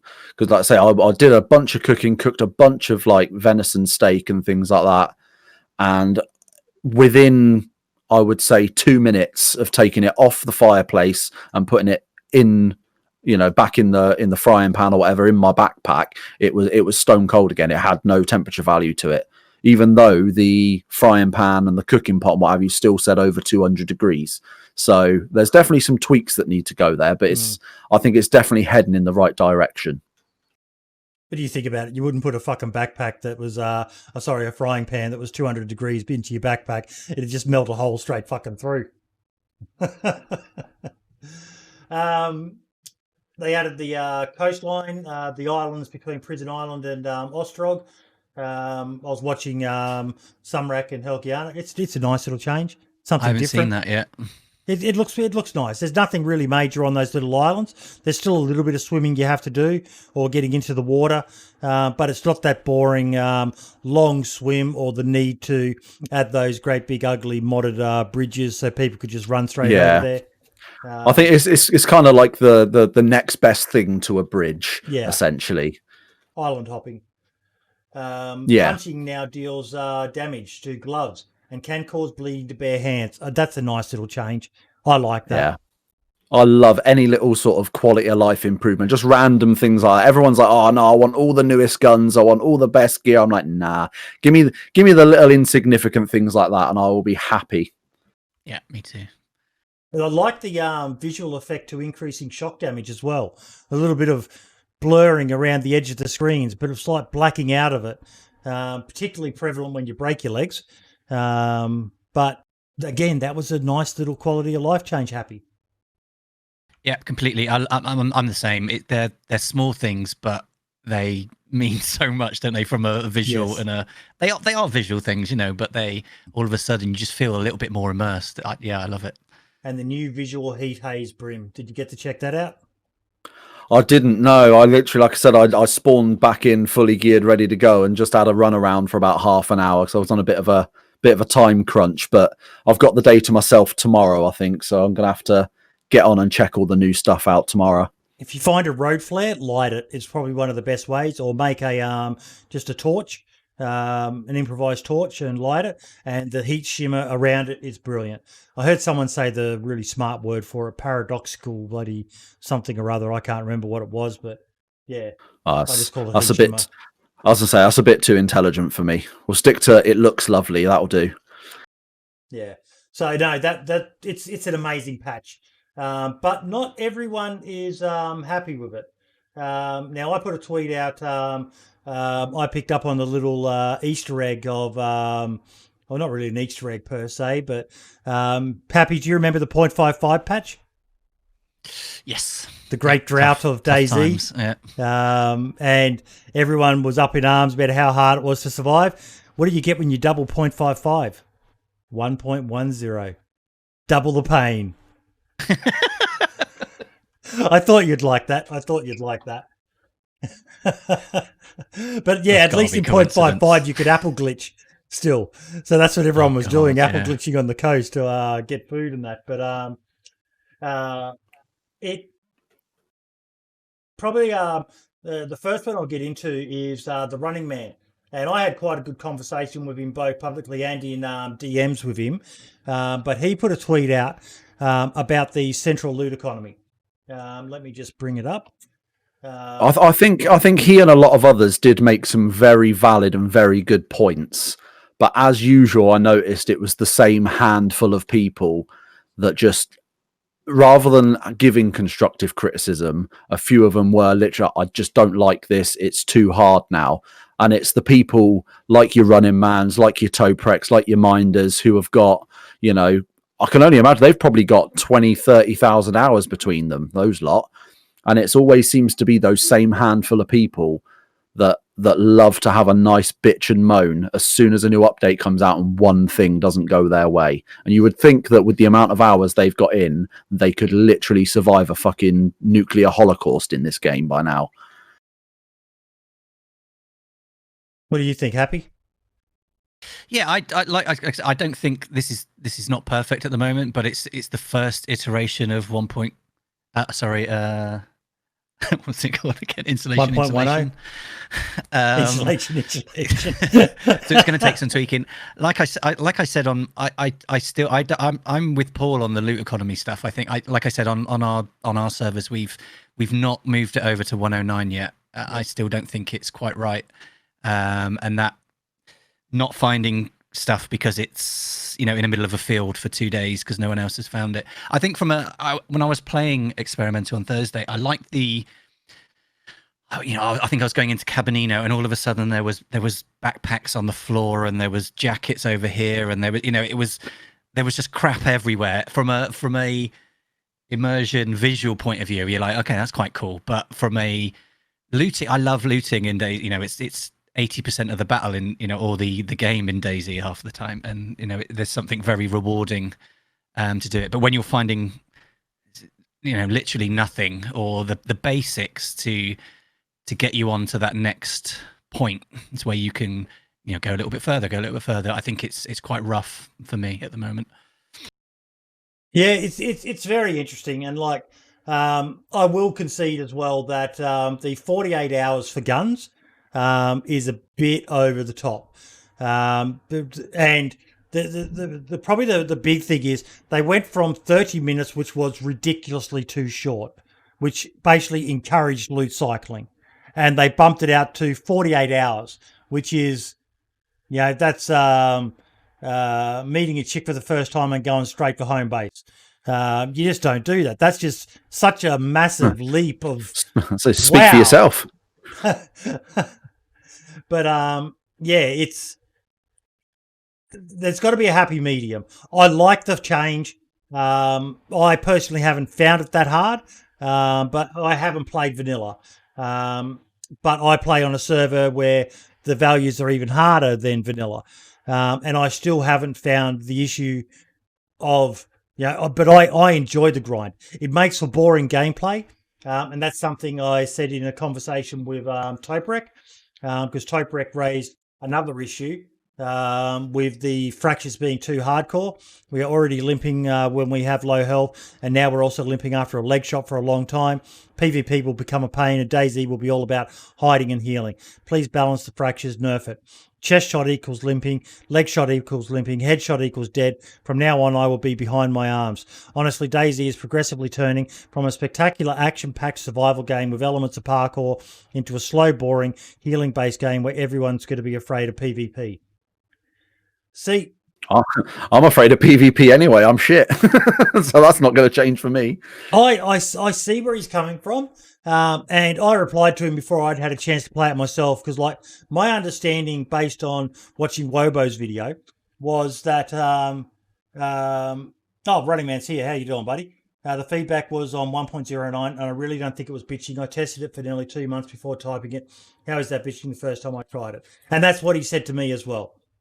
He did test for quite some time before he made his public post. But I just worry that the direction that, well, I don't know. See, I had someone message me, a very, very wise person, basically saying, Boydie, you need to understand that these people and the majority play different to you. You enjoy the, you know, people tell me that my server is basically a BDSM, masochistic torture chamber. And that's how I enjoy it. So I'm not struggling with these changes because I'm used to it. And then when I finally got a chance to test it today, I had a dream run, which, you know, I don't know whether everyone just said you've just been incredibly fucking lucky. 7 or 8 knives, and food. Pretty much every tree I went to, I found fruit just sitting there waiting for me to pick up. Sadly, I wasn't able to join the medium pop service because they were in the EU and I was getting ping kicked from them. So I had to join a low pop server.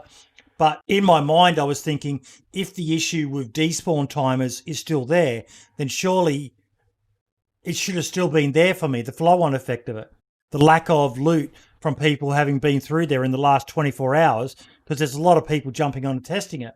And I just wasn't noticing it. But I'm going to play more of it so I can get a feel for where it's at and that. But it's just, I just worry that with the changes that are coming, that clearly DayZ is going more survival focused. Is that going to be is that a smart move for DayZ HappyBombs? The majority of people don't play survival, like hardcore survival, I should say. Yeah. No, they don't. I think I like the survival elements of DayZ, and I think it's just a case now of balancing. I think I'm with Paul. It's not fun. I'm not a masochist like you, Boydie, but it's not fun dying 3-4 times in a row because it's something you've not done wrong. You're checking every house, you're checking all the area, but there's just literally nothing. There's nothing, and it'd be interesting when you play a little bit more if you get any of those experiences. I think there's a little bit.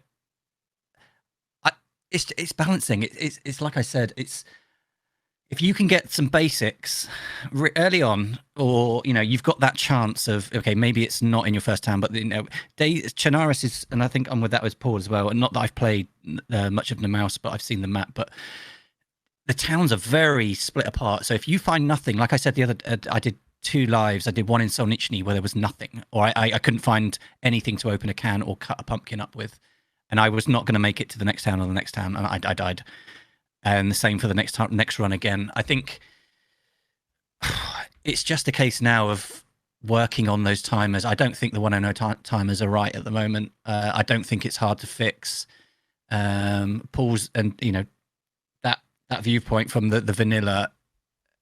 That is what's being offered on those sort of servers, and you want to experience. That's how DayZ want the game to be. That's how they do it, and server owners will tweak it, like we've done on Zero, for instance, to not make it easy, but make it enjoyable as well. At the same time, you've got a struggle, but there's you've got a chance. You've got a chance at the moment for the the 4 lives that I did. I feel like I haven't got. I had 1 life where I got lucky, and that was purely because I spawned in the same town where I just died, and I knew there was nothing there, so I was able to move on to the next area. But I don't think it's a disaster, but it's not right for me at the moment. I think it's now tweaking, and I think that's experimental, isn't it? Hopefully they take feedback. We're finding these things. It's not going to be for everyone. Some people are going to love it. I don't think it's far off. Is Adam using DayZ as a testing ground for Namolsk? That's what I thought. It's almost like that is going to be tough, and it's going to be built to be tough, super tough. I'm wondering if I think when I played it, and I think when I played 109, I really could tell that Adam was now in charge, and this is what he likes, and this is what, and I wouldn't be surprised if this has been pushed to see what, maybe not, see what reaction is, see how things feel.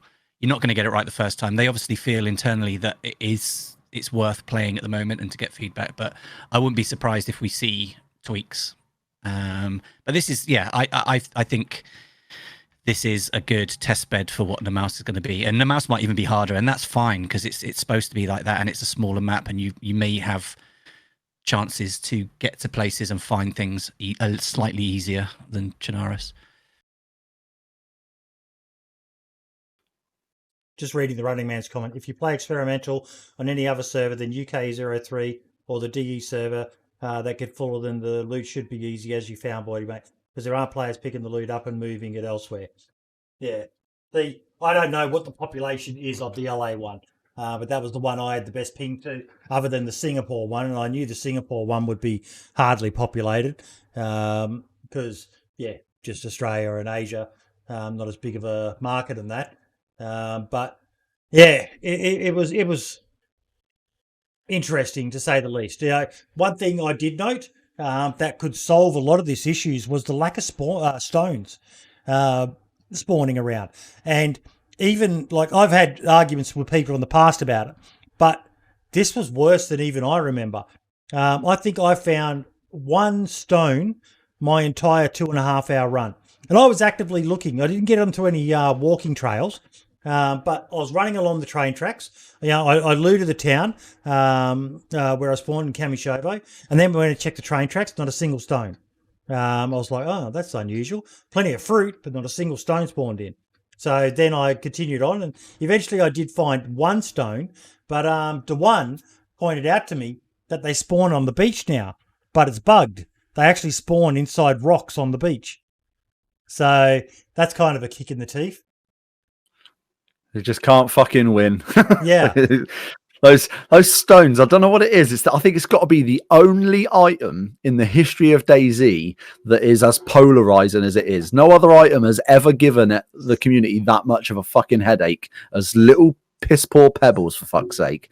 Now, Broken Bones the first time around was the worst. That was the biggest headache I think DayZ's ever had. Walk over a step, bang, dead. See, I joined the DayZ fray, so to speak, after that, so I never really had, with the exception of watching it on Twitch, I never had any first-hand experience of that. So, yeah, it's going to be interesting. But I think I must just get really lucky with any server I play on, because whether it be a hardcore or not, every server I've played on recently that sort of touted itself to be sort of a more hardcore experience, I've just, within 5 minutes, I've found either a friendly player who's like, oh, do you need a bit of food? Oh, here's a can of tactical bacon. Or I've walked through a field and gone, oh, fuck me, look at that. There's like 6 cows there. Well, I'm eating good tonight then. And I just end up with a ton of food anyway. So maybe I'm just ridiculously lucky at the moment, because I can't say with any amount of certainty that I'm necessarily that good at the survival. I think I'm pretty good, but surely I'm not that good. But even Minder was tweeting out about the Broken Bones.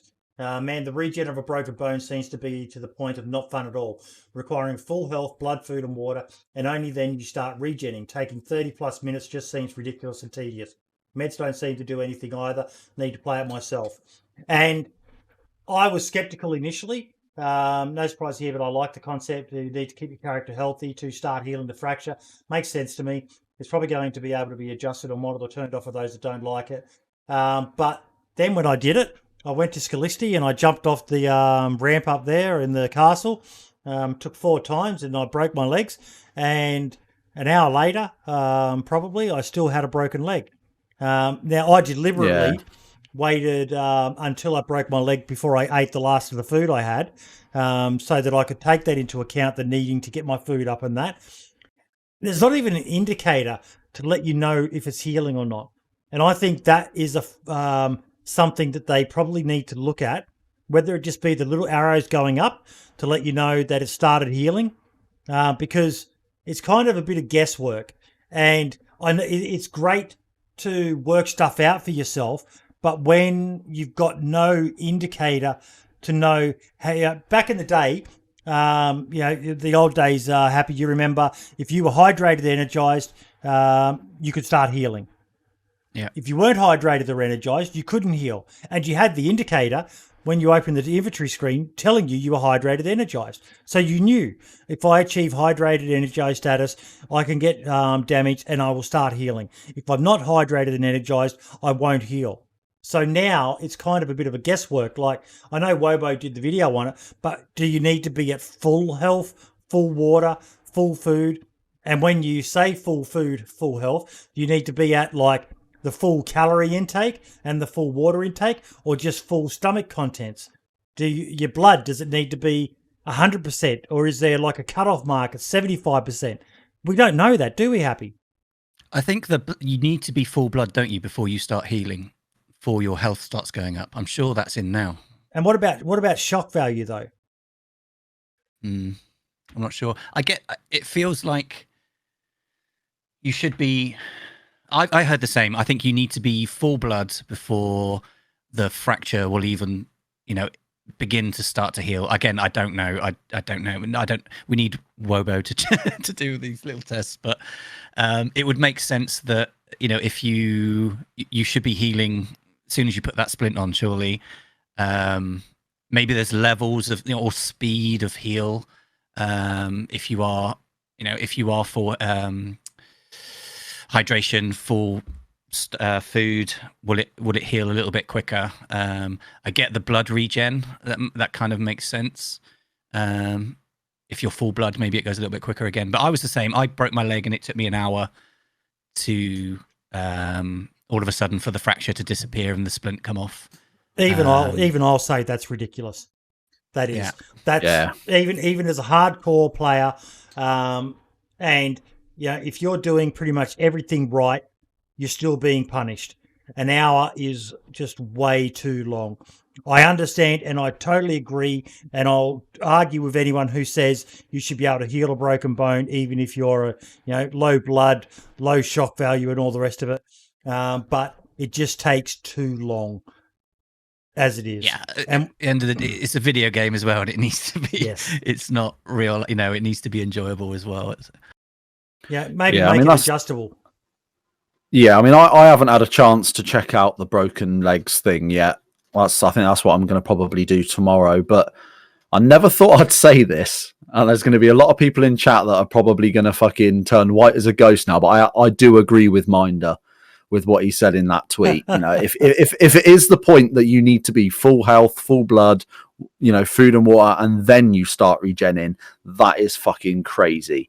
Like, I get you kind of need to be somewhat healthy, to make it somewhat realistic. You do need to have a reasonable amount of health and blood, and need to have a somewhat decent stats for your food and water. But yeah, if it's got to be set on the percentages. I would imagine the percentages of how much of that stat is over say 80%, for example, and then you start regenning, things like that. Because like I say, if you have to be full everything before that broken bone will start healing, then that's way too much. And bearing in mind what we've just been talking about, how the new loot works and stuff like that, and the just surviving that first 10-20 minutes as well is tough enough. If you've got broken bones to play on top of that as well, and food is difficult to find or things like that, and the cold smashes your food and drink as well. I had bugged with that. I just could not go freezing. I swam and everything, and I wasn't going freezing, so that tainted my experimental experience as well. I think that's the joy. Did you spawn in cold? Just cold, but I never went freezing. Fuck, I wish I was that lucky. Maybe it's not quite right, because there was times when I wasn't blue, but my character was still making the cold shivering noise. It was weird. Maybe that's just not right at the moment. Maybe it is bugged. Yeah, I think that's just the beauty of experimental. Yeah, ultimately, it comes back to the change they seem to be going is more survival focused, which makes me happy. But I did say that, like earlier, I'm in a very small minority. Like, I've got quite a lot of people watching me now because I'm doing the podcast. But when I'm playing DayZ the way I like to play, I've got a handful of people watching, and it's basically just a big chat because there's no real PvP action. There's no, there's probably fuck all people on the server because no one likes playing the boring style really. But is that going to be what's best for DayZ? Time will tell, and I think the best barometer is not going to be PC, because the PC players will just fuck off to the servers that suit their style. It's going to be console, where they don't have the mods, where all they can do is really play with the XML files. That's going to be the big barometer of how bad or how good this change is for DayZ. But it has, and I understand Tope's point, changed the way DayZ has been for years. Yeah, I don't know what the demographic for console is with it, whether it's quite casual or not. So if it's going to be catastrophic if it is a more casual, I'm not saying it is, but if it's a more casual audience on console, people are dipping in now and again or not. But yeah, if it goes that direction. I think console DayZ is pretty much at this point as good as it is, and whilst it's a very valid platform, it is essentially for us PC like it's basically a meme at this point, because I wonder if they've sort of stabbed themselves in the back or shot themselves in the foot a little bit on Twitter, because by that I mean the console community, because literally every update, every tweet that comes out from the DayZ Twitter account is, what about console? When's Xbox getting fixed? When's PlayStation getting this? So I wonder if people are going to find it hard to give a flying one about the console community when it comes to things like that. The Running Man's also saying that console has a huge issue, that the only servers being heavy loot PvP servers already, I believe. So, yeah, that could be right. Daone just pointed out, he made a reply to Tope as well. And this is actually, I agree, Daone, this is a good idea. What about progression in the healing of the broken limb? We already have multiple stages of the limp animation, from very slow to normal speed. After roughly 15 minutes or so, you get back up to slightly slower than full health speed or even fully healed. I like that. That sounds like a simple little thing. I've been told that's the worst thing to ever say to a coder. It sounds simple, but it's really not. But that could be a good suggestion of different stages of it, where you move quicker, and maybe you grab yourself a long stick, and that enables you to walk quicker as well if you have it in your hand. Because I did see someone posted a picture of that, a walking stick as an item in the game, just cutting off a long stick and using it. Who knows? There's. Didn't the meds used to have an issue as well? Didn't the meds actually used to help, like that morphine and things like that? Morphine was an instant cure. Morphine back in the day, yeah. I think I would like to see a sort of not a direct return to that. I think just stabbing yourself with a morphine and then suddenly sprinting on a broken leg is just ridiculous. But I think having it to what it is, where you stab yourself with a bit of morphine and it does give you that little extra pep in your step, so to speak, I think is probably the right way to go about it. But again, it's going to be a case of balancing it and trying to figure out what works and what doesn't. Yeah, I'll be surprised if we don't. Meds should definitely have an effect on that, and I wouldn't be surprised if the next patch, or the next update of this, we see a tweak to that, because it is just, it's like Boydie said, it's not. It sounds simple, but it's probably not. But it's tweaking now of timers and regen and stuff like that, and I'd be surprised if it stays like this. But again, that's what experiments are for. Surely, I reckon the next patch we'll see some tweaks to this, and we'll see how it is next time. Yeah. Some good suggestions here as well from people. To one again, or even better, near the mid to end stage, you get bursts of ability to run at full speed but lose stamina quicker. That essentially won't hinder your running that much. That is after your limb is healed or a certain percentage.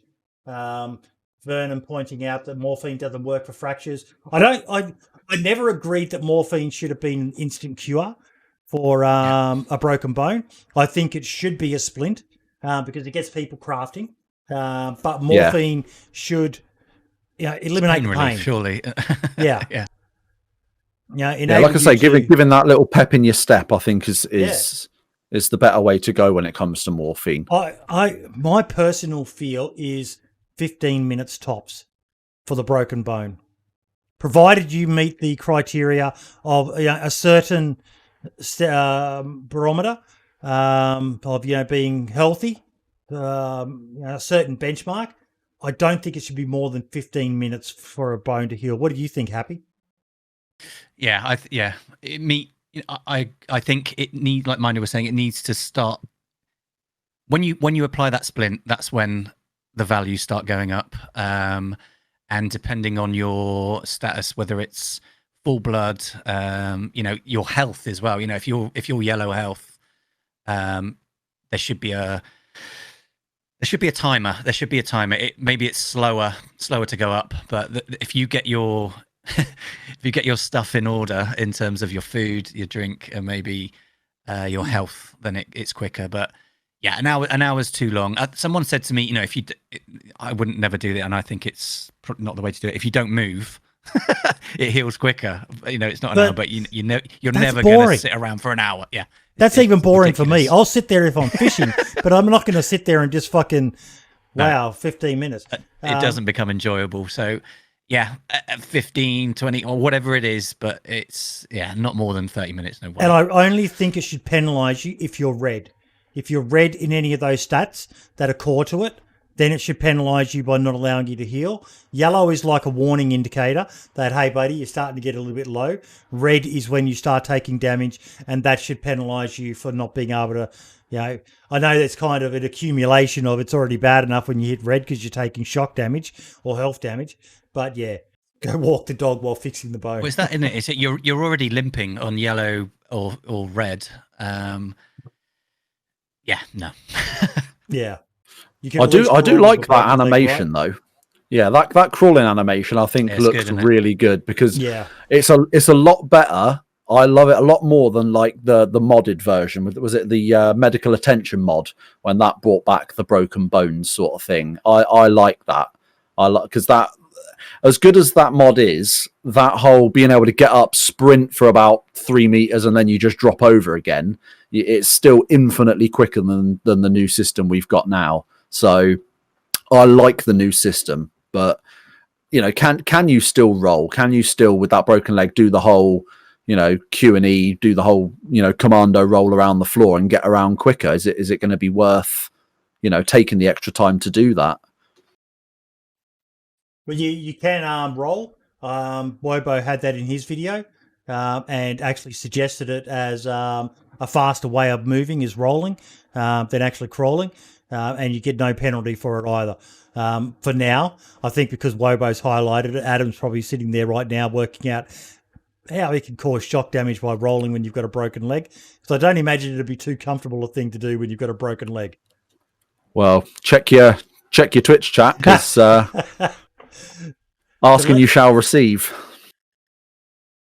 Okay, the legs heal the moment they get broken. There is no healing state. The regen speed is based off the blood value. So people are basically wrong then in saying that, Adam, that you need to be at a certain state before it starts healing. Wobo, looking at you, bro. You've led us astray, Wobo. We look to you. You were the chosen one. So I guess full blood, you'll heal quicker. If you're not full blood, you won't. Well, we'll wait for Adam. Silent Sheldon's just asked him there. We'll wait for Adam to come back on it. But yeah, 15 minutes I think would be optimal for if you're meeting all the requirements. Maybe you could argue longer than if you're not. But yeah, it's still got to be playable. And even me as a real hardcore person, 15 minutes. DayZ's a very time-intensive game. The timer is around 35 minutes right now, assuming good condition. But yes, I do agree, as Silent Sheldon is not yet finished. Because I was going for at least 35, if not more minutes today, Adam, and it hadn't healed on me. So, I swam from Scalisti and just kept on hobbling up the road and that. But yeah, so and I wasn't badly damaged either. I was yellow health value. From the amount of times I had to jump to break my leg, but other than that, I was in pretty good state. Okay. Inclement Dad, your mate there, Happy, and I'm guessing you're very happy about his map editor. Yeah. I've had a little go on it already, but when I saw this tweet, this is pretty big. Well, I've got a question, Brim. You may remember this as well. I'm certain we've discussed this with a guest in the past. But didn't someone say, and we've got Adam in chat now, so maybe he can let us know. But didn't someone say that you can't remove assets from the existing maps? Yes. Yeah. Sorry, mate. Yeah, I can't remember who it was, but yeah, I think well, as far as I'm aware, and I'm the least qualified to speak on the subject really, because I just turn my computer on and that's about as far as I get in my knowledge. But I think it always has been a thing, isn't it, that you can't necessarily remove items, but you can sort of build around them and add things to the map. So it looks like with his new update that you can literally move things and remove things. So it's going to be really interesting. I wonder if it's worth looking at, I know we've got a couple of weekends in November coming up where we don't have guests locked in yet. I wonder if it's worth getting Inclement Dad back on the podcast to talk about the stuff from his point of view and get it sort of straight from the horse's mouth, so to speak, because looking at what he's done, that looks absolutely incredible. I think he said before, didn't he, with the editor, you could move stuff under the map. You couldn't physically delete the objects that are already there. But with this, what they've done with this script, you're now able to delete items that are already on the map, which is big. So I think we'll have to watch this space to see what happens, because that's just clearly deleting items, and that confuses me because Foxy's said there, I think it was that it was with Inclement Dab that we actually, Mark, sorry, that we talked about it with. So yeah, I'll be very interested in there. Like you say, Brim, I think we might need to get him back on to get some clarification on this issue. But fuck, it looks good. Can you just go skip through the video again to where he just showed Northwest Airfield completely fucking barren? Because that's going to give me nightmares. That was horrible. As a proof of concept, it's absolutely phenomenal, but that really didn't sit well with me at all for a moment there. That looked really weird. I think that's the old Northwest Airfield, wasn't it? There wasn't much there, but there were areas carried away that people would go to, and that's where all the the action would happen. And that at the moment, it's very spread out. But yeah, in theory, if people wanted to, you could remove everything that's there, and if you so wanted, you could build the Northwest Airfield from scratch again, or Balota or whatever. Other than the runways, and that's a bit different now. Well, no, you could probably remove them as well, because they're a texture that's put down as well in the map. Yeah. Okay. Yeah, I don't know, man. It's gonna be cool for even just tweaking areas and making things a little bit more interesting, for you. Okay, Adam's saying the limp stage should dynamically change through those 30 minutes, 3 phases basically. So I think that should be okay. So it sounds like Adam's confirming that it's already doing what Daone suggested. Nice. There you go. Well, I mean, pretty much what Daone said already on Twitter. Yeah. Yeah. And when it comes to the map editing, the one thing I would like to see, and I don't know if it's a possibility yet. Like I say, I'm not the intelligent one on this subject, but you see when you go to Tissy and you go to the headquarters building and it's got that like underground bunker aspect to it. The only way that works is because if you were to remove that building, the actual map itself, the floor underneath has a hole in it for that underground bit to kind of slot in, kind of like a Lego blocks. So I wonder if it's possible in any way, shape or form to add those sort of like dents, craters, divots, whatever to the actual map itself so that you could put that on.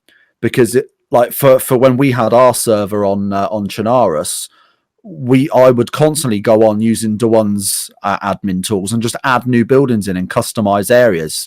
I spent far too much time doing that. It's very unhealthy, but I enjoyed it. So, and like trying to put one of those headquarters buildings down, obviously it will still fit. It will go wherever you want to place it, but you then cannot get to the underground bit as a regular player without admin tools because obviously the ground is solid. So it would be really good to see if you could, if there was a way at some point. Yeah, it'd be nice to see if at some point in the future that became a thing so that we could edit the terrain and make more things like that, because we've got so many very, very clever, people in the DayZ community that know a lot about the map editing side of things that could make, could make it so that there'd be more areas like that, more underground bunkers, more customization, which would work, especially if your server is a specific type of server that's sort of based on that. And like Foxy said, Chernarus with underground tunnels. I know Deer Isle's I recently went on our Deer Isle server and just thought, fuck it, I'll have a little fly around, see what's about. And I noticed there was this whole underground bunker and you need a key card to get into it. I didn't even know that was a thing. I just found it by happenstance. Oh, you've just ruined it for everyone. I think you can't do Spoiler. that at the moment, but what you could do is, I guess, take the Severograd quarry like we were looking at earlier. You could build on top of that. Yeah. Yep. To imagine like it's covered in rocks or floor or something, and then you could have a pathway that went under. You kind of have to build up and close things off to get like tunnels or. I would just love tunnel caves systems or- in the big cities or at the Northwest Airfield or at Tisy. So it adds that second dimension of the battlefield. You get into a tunnel and run to the other side of town and pop up behind the bad guys, or just that would be fucking amazing if someone could do that. I know there's already the caves mod, isn't there? There's a mod where people have added like caves to Chernarus in specific places, and then you can, as a server owner, modify it to put whatever you want in there, or leave it for people to have bases in there, have loot spawn in there if you want, whatever you like. So we're not that far off the general idea. Maybe put a couple of caves together and just, rip out the back of the cave so that there's actually a hole straight through and make it like a tunnel to a degree. Okay. You almost like in Dab's mod, like it's almost like you could imagine one of the brushes and you're brushing along, but it's actually caving in the floor, pushing it down, sort of thing. So you're building. Yep. You're building channels, and then you could build. You could put stuff over the top of it to make cave and stuff like that. So I wouldn't be surprised if he doesn't crack that in this mod at some point. He's going to crack a lot of stuff that's really going to change a lot of things. And people are saying some of the modern maps have got them. Valning is starting to get them. Essica. Essica's on hold at the moment. We do have them lined up to come on the show when they're ready. Yeah. So I know some of the modded maps have got it, but what I'm talking about is the idea of being able to do that on Chernarus. If you're a server owner and you have your server based on the Chernarus map, to be able to go in and create custom areas like that, to make like underground bunkers, underground sewer systems, whatever else, to make your server unique from the fucking 10 bajillion other, It's not the first time I Chernarus have servers. It would be really good. Now, my apologies for that. But yeah, so the next topic, Devin Nash video, re DMCA and Twitch. Happy, did you ever used to play much copyright music? I don't really play. I used to back in the day, but I'd only play it like the intro, or if I'm just chatting, it was just low in the background. But never when I'm actually playing DayZ. I never have music on. But I kind of stopped doing it. This comes and goes, doesn't it, on Twitch every now and again? But I'm sure we had this a couple of years ago, and everyone cleaned up and then went back to it. But it doesn't really. I haven't had an email or anything like. I keep seeing on Twitter that people are getting emails saying you need to sort your shit out, but I've not had anything like that. But no, you had I don't really. Yesterday? No. I haven't had an email. No. No. But pretty much from what I understand of it, having watched this video that I've linked to, and Mark's absolutely loves this guy. He's like the hugest fan of Devin Nash. It's an in-joke on the show. But apparently everyone had until yesterday to basically clean up your VODs of any copyrighted music, because now, after this 3-day period, it's DMCA or copyright strikes issued against your channel. So I know a lot of people have gone out and deleted everything, just their entire back catalogue of VODs and clips. And I went through and did a few of mine, and then I just said, oh, fuck it. That's a mad thing, though, isn't it? And Devin says it in the video as well. It is crazy that seems to be the only option you've got. Yeah. Like, it is literally a case of go into your Twitch channel and delete everything. And if you are someone like a Tim the Tap Man or someone like that, that's been doing it for, 8, 10, whatever years. And like Devin says it himself, he's been doing full-time YouTube for 10 years, 8 odd years. Like, basically one of his only options is to literally delete his entire legacy of work on this platform. And Twitch have not done anything to help that. The other thing was, downloading all of your VODs and then upload them to YouTube as a private thing and see whether they get flagged. And then you know which ones are safe. But just imagine having to download hundreds, if not thousands of hours, like the Running Man.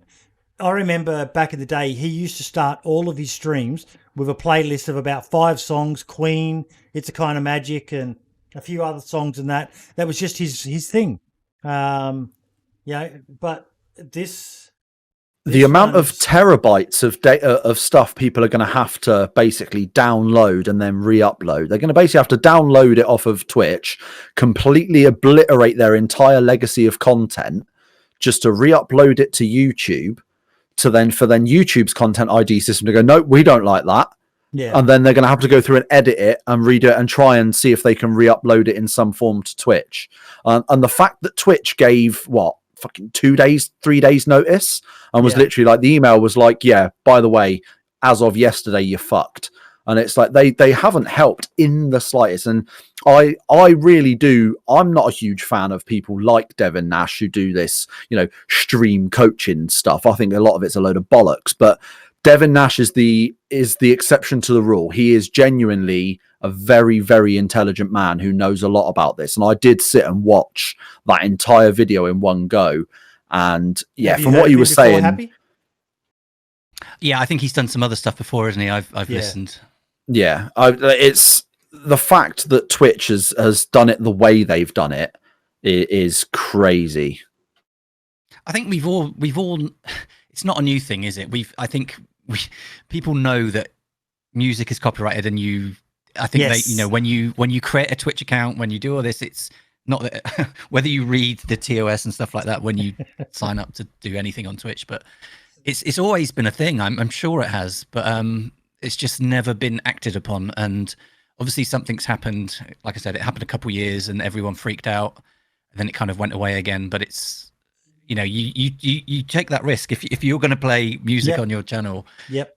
You take that risk. But it's I seeing everyone freaking out all of a sudden, saying we've got 1 day, you've got 2 days to delete everything because it's not. I don't think that's been handled particularly well at all. I've got to go through and find my karaoke clips and get rid of them. I had a thing. I haven't checked. I haven't deleted anything, to be honest. I don't know whether I should be worried or I should do it, but maybe early on I did have some stuff. But there's a tool on the video where he actually rates your risk level. That basically, I think there was high, medium, and low, and he pretty much said just avoid top 500 music is the big thing. Movie soundtracks, that sort of stuff. Avoid that with a passion. But yeah, like Paul said there, and you said, Happy, they told us years ago that this was going to happen, and people chose to ignore it. I did myself stupidly. Did my little silly karaoke reward thing where people could redeem points and make me sing a song. So now I've got to go through and find all those clips and VODs and delete them. And you'll be very glad to know that saved on one of my hard drives, Boydie, is you from about 6 months ago doing a lovely rendition of Barbie Girl as a result. I've kept that hidden for a special occasion. So should you require that clip back, let me know. I've got it. If you ignore them, you're fucked. It's their problem. Sorry, I think you mean it's not their problem. It's pretty much what they've done here. It's just a big hot potato. Oh, yeah, we fucked up. We didn't put tools in place to, like YouTube has, where it automatically flags and handles it, and people forget that YouTube used to be the same back in the day, but they got taken to court over it, and they had to implement the system they have in place now, which automatically detects copyrighted material. Twitch has been lazy, and Devin Nash in the video loses his shit at one point there. That was brilliant, wasn't it? Yeah, at how bad Twitch have been in, providing the tools to basically turn around and say, you've got 3 days. Your only option is to delete everything, or somehow within 3 days, upload every VOD you have and scan it on YouTube. Because that's it. We won't provide you with the tools to do it automatically ourselves. We'll just delete the ones that were flagged, and then it's all on you, sorry. Which is a bit piss poor, to be honest. Yeah.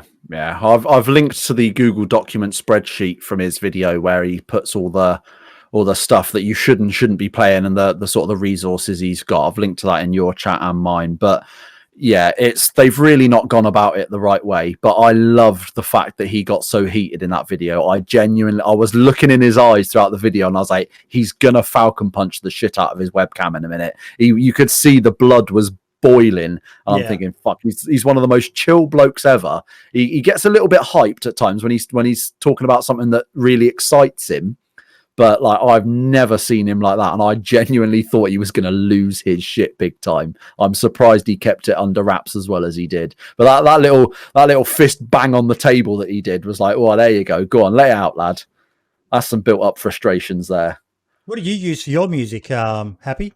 Like the stuff you had in your soundtrack for your server video on that. So I've been using. So I've got Pretzel Rocks, which like I said, I kind of use it just for a background texture introduction or whatever I'm playing. But Pretzel Rocks is a thing. I tried the soundtrack by Twitch on Thursday, which is a new thing. It's in beta at the moment, but it's something that I think it's copyright free music, but it links into OBS. And what it does is it creates an audio channel which, on your VODs, this music won't come out at all. It's not there, but when you're live streaming it is there.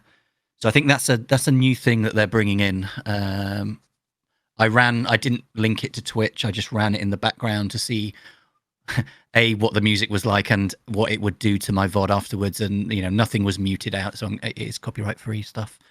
But I know Devin said something in the video as well about he wouldn't recommend using that Twitch soundtrack thing yet because it's in beta and it's not perfect. He said you're better off doing something like that Epidemic Sound or something and paying for something, because he thinks it's really not gonna be what everyone thinks it is so far. Because I think everyone's kind of wanting that quick fix of shit. Like, we've got 2 days to fix fucking 10 years worth of crap. We really need to get this sorted. Oh, look, Twitch has actually put something out that's supposedly helping. But he kind of goes into depth with it and says, by all means go for it, but don't trust it 100% yet, because it's not going to be. Yeah. It's weird, isn't it? Because music shouldn't define your, maybe music is part of some people's streams, quite heavy or not, but it shouldn't be the focus of your stream at all. Like, in my opinion anyway, it's just there to whatever, but yeah, it's interesting. I know, like Harris Heller, for example, he's another one of those sort of stream coach type people. He's got a playlist on Spotify called Stream Beats, and it's not my cup of tea personally, but that's good, and that has been proven to be 100% royalty free. You can use that as much as you like, and I think 9 times out of 10, as long as you know what to look for, if you just Google royalty free music, you can generally find something somewhere, like a playlist somewhere, and it'll be fine. Like I've got a rock and heavy metal instrumental royalty-free playlist that I've saved on Spotify that I use sometimes on my streams, and I've never had an issue with it. Hopefully I won't. There's Epidemic Sound right there, folks. I know a lot of content creators use it. That song that I play at the end of all of my videos, "You Can Live Here, You Can Die," is from Epidemic Sound. I pretty much subscribe to it primarily for that reason. It is a little Lexy, but it's probably one of the best catalogs of music you could find out there. Some really top-notch quality songs that I think Paul uses it as well. Yeah, it's definitely worth it. I'll put a referral link in there as well, so if anyone wants to, you can. Is it like known artists as well? Is it just like random sort of people that have signed, like bands and artists that have signed on specifically for that, or are we likely to find some sort of well-known artists, for example? Like, I can't imagine you're going to find much of Iron Maiden, but no, you're not going to find any of the major bands in there. But one of the things I love about it is, let me just bring this up again, is you can sort by, so if you've got a feel for what you want, a happy scene, an epic scene, sentimental, sad, epic, that's a common one for DayZ, moments of epicness and that, and then you can hear it. and you can download any of the songs. Like the only way to hard way. We don't like the only way to soft ways. I feel like I should be taking some pills or something. I will be up raving. I need to get some glow sticks in my hands or something listening to that. But yeah, there's some amazing, and then you download it, you can use it as many times, and if you download it while you're licensed, having a boomer moment. How do I know. Yeah. So you're fine for that video for the rest of your life. To be using that music to stay up there. It's not something that ends and you have to delete it all. You're good. So it's definitely worth looking at. It's one of the more prestigious ones out there. And yeah, it's a good site for. I've used not I do many YouTube videos at all, but I've used it for like YouTube videos and stuff like that. It's good for like instrumentals or setting some tension or something like that. Whether you'd use it in part of your stream or not, I don't know. But I'm surprised that there's been some artists tweeting out on Twitter now and again, our music will not be muted on your VOD and stuff. Feel free to use our music in that. There's been a few artists that have done that, and I'll be surprised if in the future something struck up with Amazon Music or something. I don't know. It feels like the natural. It's going to be very, very complicated, I'm sure, but at some point in the future, whether there will be some sort of collab where you pay, I don't know, maybe you pay something for Amazon Music and it can get, but I don't know. It feels like something's going to happen. It seems like this soundtrack for Twitch is their first thoughts on it. It doesn't sound like it's perfect, but for actual artists, maybe that becomes like an option for them in the future or something. I don't know. They want money. There's money to be made if they were to offer a subscription service like Epidemic Sound, where creators can pay $20 a month and be able to use the songs, and full attribution has to be given to the artist in the comments of the video or something, popping up on screen. Music being played now is XYZ by, Joe and the Gang or fucking whatever. Rather than the old school method like the Running Man saying what it is. It's these third-party companies, little crappy agencies operating on behalf of third parties, DMCAing everything they can to get a share of the money that they claim from claiming the XYZ video or stream or whatever. I think the thing that I quite liked in Devin's video that he did as well is he mentioned that if you were to approach a musician, an artist whose music you like, and you want to put them in your video, you can. If you approach them and say, look, I really like your music, I do YouTube and Twitch, I love this album, I would love to be able to use that without being, DMCA'd and copyright striked. Can I do that? Is that okay with you? And if they say yes, then you are legally well and clear. Which if you're like me and you where I live in Devon, we have quite a good, or we did have until COVID, quite a good local live music scene down here. And there are a couple of bands, friends of mine that are in that have absolutely, how they don't have $1 million record deals is beyond me. And so I could literally just say to a friend, do you mind if I use a couple of your tracks in my next YouTube video? And if they say yes, I'm golden. And at that point, I'm also supporting a smaller local independent artist. So it goes in that loop where I think that's an absolutely brilliant idea. Just make sure you get something in writing, mate, in case they ever do become that. Yeah, well, that's what Devin says in the video. It is literally if you go, you email them, for example, and say, "Can I do this?" and have them put it in an email in writing saying, "Yes, I give this person full permission to use, this album or our music in their YouTube content." Because they bought me a pint in the pub last week. It's golden. So I think that's a brilliant idea.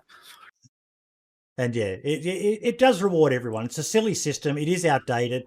The big issue is that so many politicians are all, boomers and all the rest of it. They don't fully understand the new technology and all the rest of it. So they don't quite understand what's happening. And they believe the bullshit that the recording companies and that are telling them.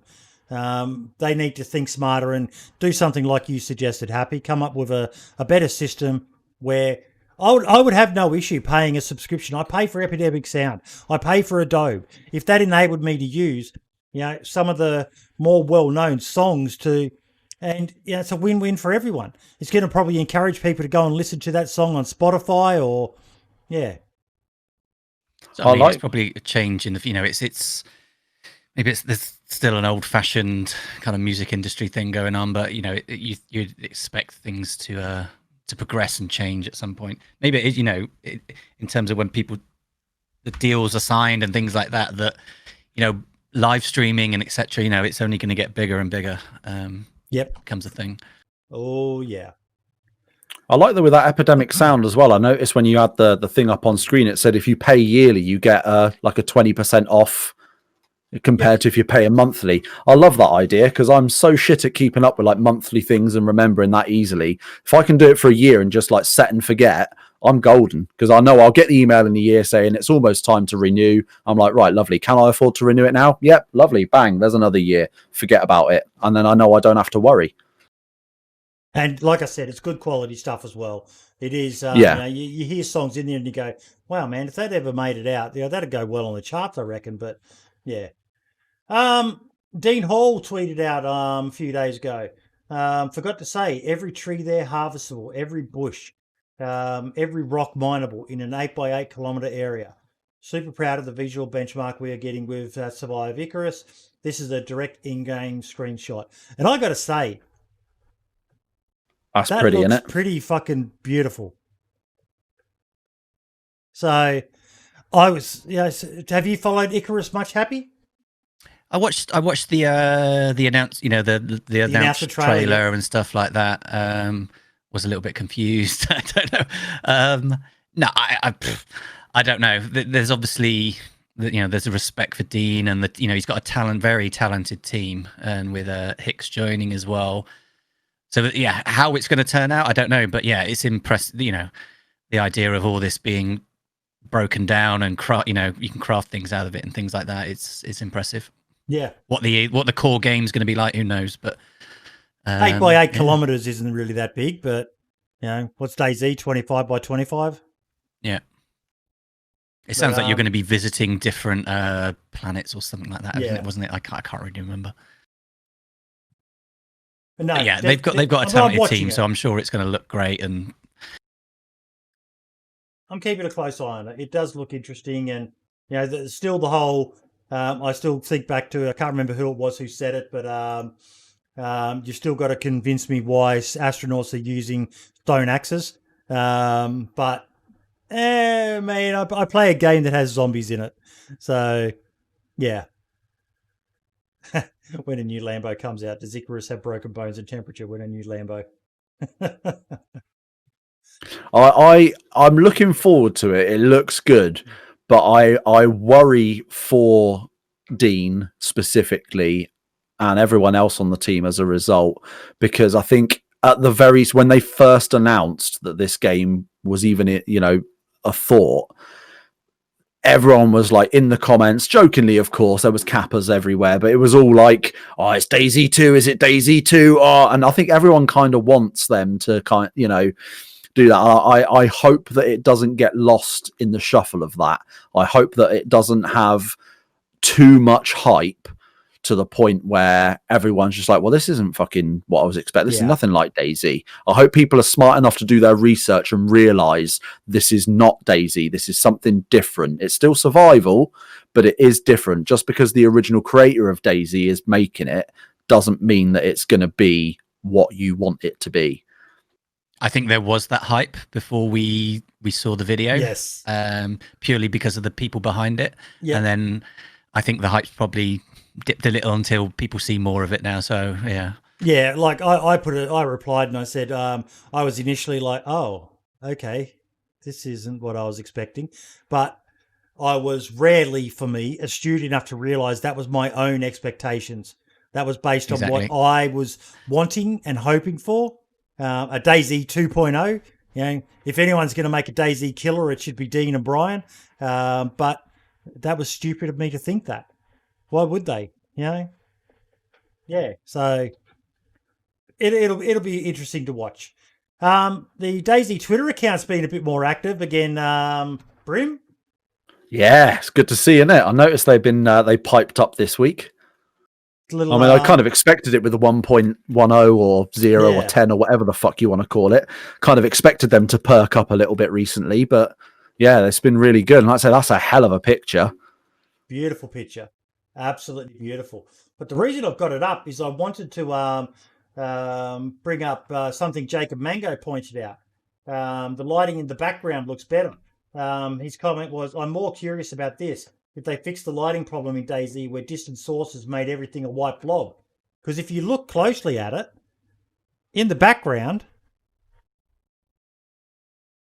you can see that lighting in from something in the background there. So, yeah, But it's weird because that's VMC, isn't it? So that's like the back of it. So I can't remember. Was that Gorka, the other side? Vibor? Or Vibor, sorry. Yeah, the other side of, because that looks like that picture's being taken from like sort of the edge of that Sniper Hill. Hmm. Might So be Bushtoshka back there. I don't know. It's kind of going back that way, isn't it? yeah. But a lot of that area is just open fields, isn't it? Until you sort of hit one of the major towns nearby, it's a lot of open ground. So unless that is one of the towns, it's sorry, mate, you just got burnt in chat. I noticed. Foxy can fuck off. Yeah, no, I noticed. I've never claimed that my map knowledge or my brain in general is even close to good. So who's the boomer? It's definitely fucking me. I said the other week we should have kept this as the Boomer Zone podcast just for me being here. But no, it's these little things. Yeah, I know we talked about it before, but these little things that, you know, and the DayZ Twitter account being active, I know full well why some of the people have gone dark mode, but it's so good when they're active. Even being a bit cheeky with us, it adds to that community feel, doesn't it, Happy? It does. I think sometimes we look for things in screenshots that aren't actually. I never noticed that, and I wonder if we look for things that aren't actually in the patch and things like that. But yeah, no, of course it's great to hear from development and stuff like that directly. You know, and that you know, the update this week and all that, you know, the patch notes, that came from nowhere. None of us, we knew there was another one due this year, and maybe there's another one as well. But did you see Adam's comment there? No, that was just a flare I shot earlier. No improvements to the That's distant it. lights in That's all it is. 1.10. You were bang on the money, Happy. You were bang on the money. I think it's that, you know, because we all see, you know, these are little things that we want, maybe, or, you know, the idea of this town in the background being lit slightly and things like that. But yeah, no, it's great having the hearing from them. Okay, now we're down to the almost to the end of the show. So what we like to do towards the end, Happy, is we give our guests the first opportunity to spotlight something in the DayZ community. It could be a shameless plug of your own stuff, or it could be something you've seen that you love. I wasn't ready for that one. All right, first up, I want to give a little spotlight on, I mentioned them earlier, but the two guys that have been helping me with my servers in their own spare time outside of work, the Emperor Fox and DigiBlast. They're both Twitch streamers as well. You should go and check them out. But they're doing this for the love of it. Someone can post their links in chat, please do. They love they love what we're trying to do with the server. So yeah, a big shout out to them. I don't know, man. The patch this week is been the biggest thing that I've seen, and seeing this direction that the game's going in, which has taken us all by a little, you know, surprise, and seeing how it's gonna pan out is fascinating for me at the moment. Yeah, that's a bit crap, isn't it? But I'll think of something in a minute, bit better. That's all right. I wanted to do a server spotlight on DayZ Revelations, another very interesting server. Have you ever played that, Brim? I haven't. No, it's one that's on my ever-growing list of servers. That's the worst part. There's so many, out. Isn't there? The worst part is I'm slowly but surely making my way through the list that we've got in the DayZ podcast Discord. Slowly but surely making my way through the odd server here or there, but there's so many great ones. I get onto a server thinking, I'm only going to be on it for 10, 15 minutes just checking it out. And then all of a sudden it's fucking 6 hours later. I'm like, shit, I'm almost going to get ready to build a base on this one. But they got a nice bit of feedback, Happy. Someone left a comment for him. When I saw hardcore in the server name, I thought it will be the usual hardcore server where it's fairly easy to do anything. But holy fuck, guys, you did not fuck around with this one. I really have hard times on this server. It is immersive. It makes sense. It's hardcore as fucking I love it. Even with low pop, you struggle a lot. I almost died 4 times just because the zombies fucked my ass too hard. I started saving a bullet just in case I had no other choice. Yeah, so that really made their day. They when you get feedback like this about your server, it makes all the time spent messing around worth every minute. And you'd understand that now as well yourself, Happy, having gotten 100%. involved behind the scenes. And 100%. It's a lot of work and effort, isn't it, mate? It is. You know, you have a vision for what you want the server to be, and if people come on board and they're enjoying it as well, and you know, you get comments like, I used to play on this server and I found yours and, you know, it's my new favorite, etc. It makes it all worthwhile. But I'll have to check this server out because it sounds interesting as well. If it's good, I'll add it to my recommended lists on the website. But yeah, no, totally. We do that. We love the game. Which we're making experiences for people which we think are good, and if it clicks, you know, you're not going to get it right, and listening to the community and you know, making tweaks and stuff like that is what it's all about, I think. The other one I wanted to give a shout out to was a bit of feedback we had that I tweeted out from the official DayZ account from Redshift 912. And it's a bit of a shameless self plug here, but it explains why we've stuck with episode 32 now. It's still niche. We don't get massive views on the videos or anything like that, but those who enjoy it, they enjoy it. And Redshift just left this comment. Thanks for all the content, Boyd. You've been having to travel a lot lately due to a family death, and it's nice to download these and listen on the plane. This podcast has made me love the game even more. So I know, we got burnt last week when we checked out the No Content DayZ Twitter account, and he changed our logo to the Drama Podcast. But bastard. As much as Is that the no context DayZ, is it? That yeah, I love that. I already found that recently. I'm loving it. It was the irony of the perfect timing, because we were covering it in the podcast. It was part of the agenda, and we're like, oh yeah, and so I brought it up, and I was like, oh, check out, look, this is what it is, and I've seen it, and it was literally 2 minutes before I did that, they had posted and fucking flamed us with it. I was like, you absolute bastards. Brilliant. It was honestly the most perfect timing, but it is such a brilliant Twitter account. And I've got one more as well, being the host for the week, that I wanted to shout out. And this one is not my own recommendation, but it's one that Foxy recommended to me. Let me just bring up the link, because I'm having a boomer moment and not remembering what it was. That's right, CJ187. I'm certain everyone has seen those mods with CJ187 in it, and his collection of files that he's got there for people to use is just absolutely phenomenal. Again, someone who's giving more. He's got everything from a BMW, more items, money in wallets, more crash sites, which is one that I want to look at, because like you, Happy, I'm always trying to find ways to keep people moving around the map, and more interactive events, gas masks, different rifles, vehicles, just so many different things in there. And these modders, I did a tweet a while ago that modders deserve more time in the spotlight, and that's why we have so many on as guests on this show, because they're not the glory boys, the streamers, the good looking people like you, Happy. They're all the hiding behind their computers and working on stuff behind the scenes to make this game we all love so much better.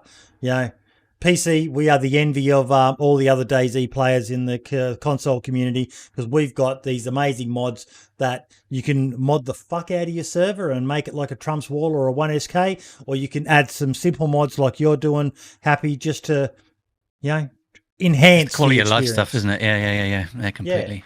Yeah. It's 100% agree. it's definitely brought a breath of fresh air in. Brim. Yeah, that'd be me. I mean, I would say there's 3 videos recently this week that I've watched. I'm going to link all 3 in one go in your chat there. But it's Mark's Rav Plays and a previous guest of ours, Matthew Longtime. All 3 of them put out videos, basically detailing the what's new in 1.10, 1.10, whatever the hell you want to call it. And yeah, all 3 of them, as always, I mean, I know Matthew Longtime had sort of been away a little bit. He hadn't really uploaded a lot recently, but certainly Marks and Rav, both, always shit hot with it. As soon as anything new has changed, great videos come out with all the information you could possibly need, to sort of go for it. So got to give big shout outs to them for getting on it so quickly. I know Rav said he had in a tweet that he had been up all night or something, and he was just getting ready to go to bed and then saw the tweet that it was out. So rather than go to bed, he just chugged an energy drink and soldiered on with getting the video out so he could get it done as quick as possible for everyone. So it's brilliant. You guys like that are kind of the backbone of the community to a degree. So I think they definitely deserve a bit of props and a shout out for that. I just replied to Nayram there. Nayram had an idea for a topic. So I've asked him if he can add that in the Discord and we can put that in for maybe next week, because it's a good little idea there, talking about server performance and issues that people have been having. That's one we'd have to explore in more depth than we're now at the end of the show. Last but not least, folks, I want to do a shameless plug for our Patreon. If you love the show and want to support it, we're looking for sponsors. We're looking for anything because we want to start doing giveaways and stuff like that more frequently for people. But we do have a Patreon. If I can bring it up. Give me all your money. Your public page. There we go. Or at least a couple of quid of it, either way. So only if you can. Get you some little perks there as well. We every week now we've been asking our patrons if they've got any topics they want added. So yeah, we'll pick one topic from the ones that they suggest and add it. It's one of the perks you get as being a patron of the show. But yeah, we want to be able to do more and give back to the community ourselves. I've also got a little project I've been working with Asmondian on that needs a bit of funding. I can't say what it is though, but it's going to make some people very, very happy. You haven't even told me about that, so that's obviously going to be interesting. I think I did mention something ages ago. I just didn't tell you that Asmondian finally got back to me. But it's going to be good. It's going to be good. There'll be some lovely photos, so everyone will get to see what it does. I already gave Boydie all my money, Dark Mando. But not just us as well. Like I mentioned, please remember that you can support people like HappyBombs, the streamers who are making great content and providing more for the community as well. The Running Man, Namol Survivor even has a Patreon, a PayPal link to help support the work on Namolsk. Check out his website. If someone could post a link to that in chat would be great. Can we get Boydie on Death Squad, please? With my ping, I am the worst person to have as someone hunting people down. I am the worst PvPer in this game. Toprek put a tweet out saying that the game is going to be more for low-skilled PvP players. Fuck no. Fuck no. I replied to him, I said, the only way I'm ever going to kill you, Tope, is if I can run faster than you and I'm better prepared with more food and you starve to death. That is the only way I'm ever going to kill Toprek. I think the only way any of us are going to kill Toprek is if we just have hacks at this point.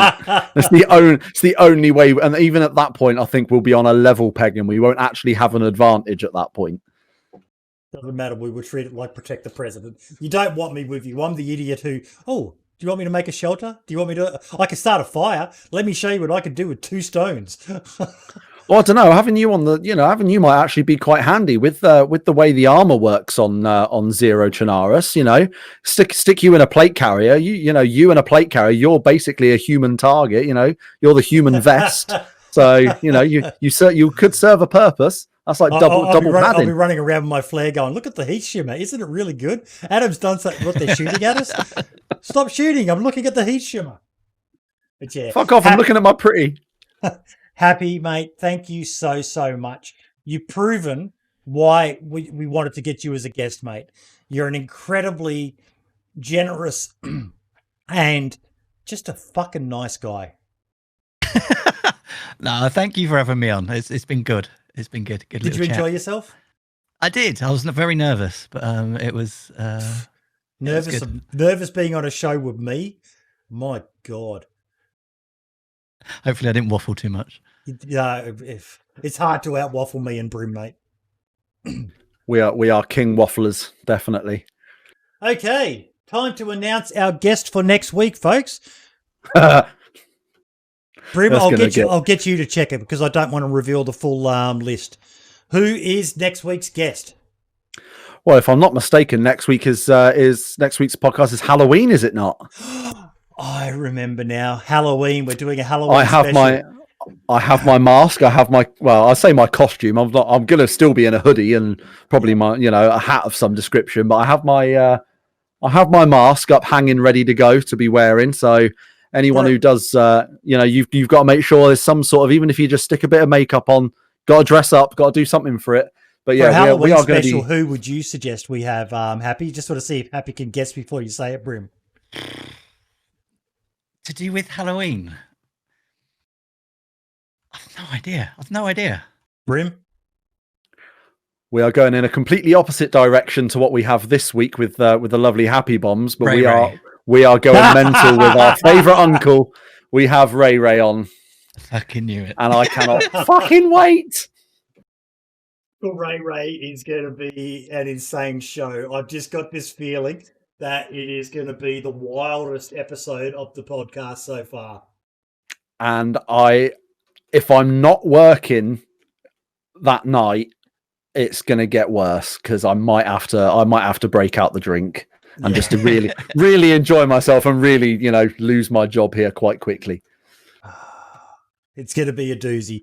I cannot wait. I cannot wait. And I was saying this to people recently in my personal life, trying to explain who Boydie is and who Ray is and the difference in accents. Happy will know, as trying to understand a Geordie for people like me and Happy who live not a huge distance away from them is a nightmare.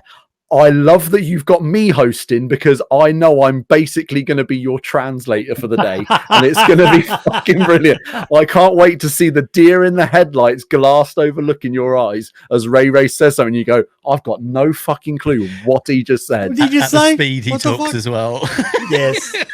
Yes. I'm going to be sat there knowing everything he said and just look over at Boydie and go, yeah, he's lost. He's done.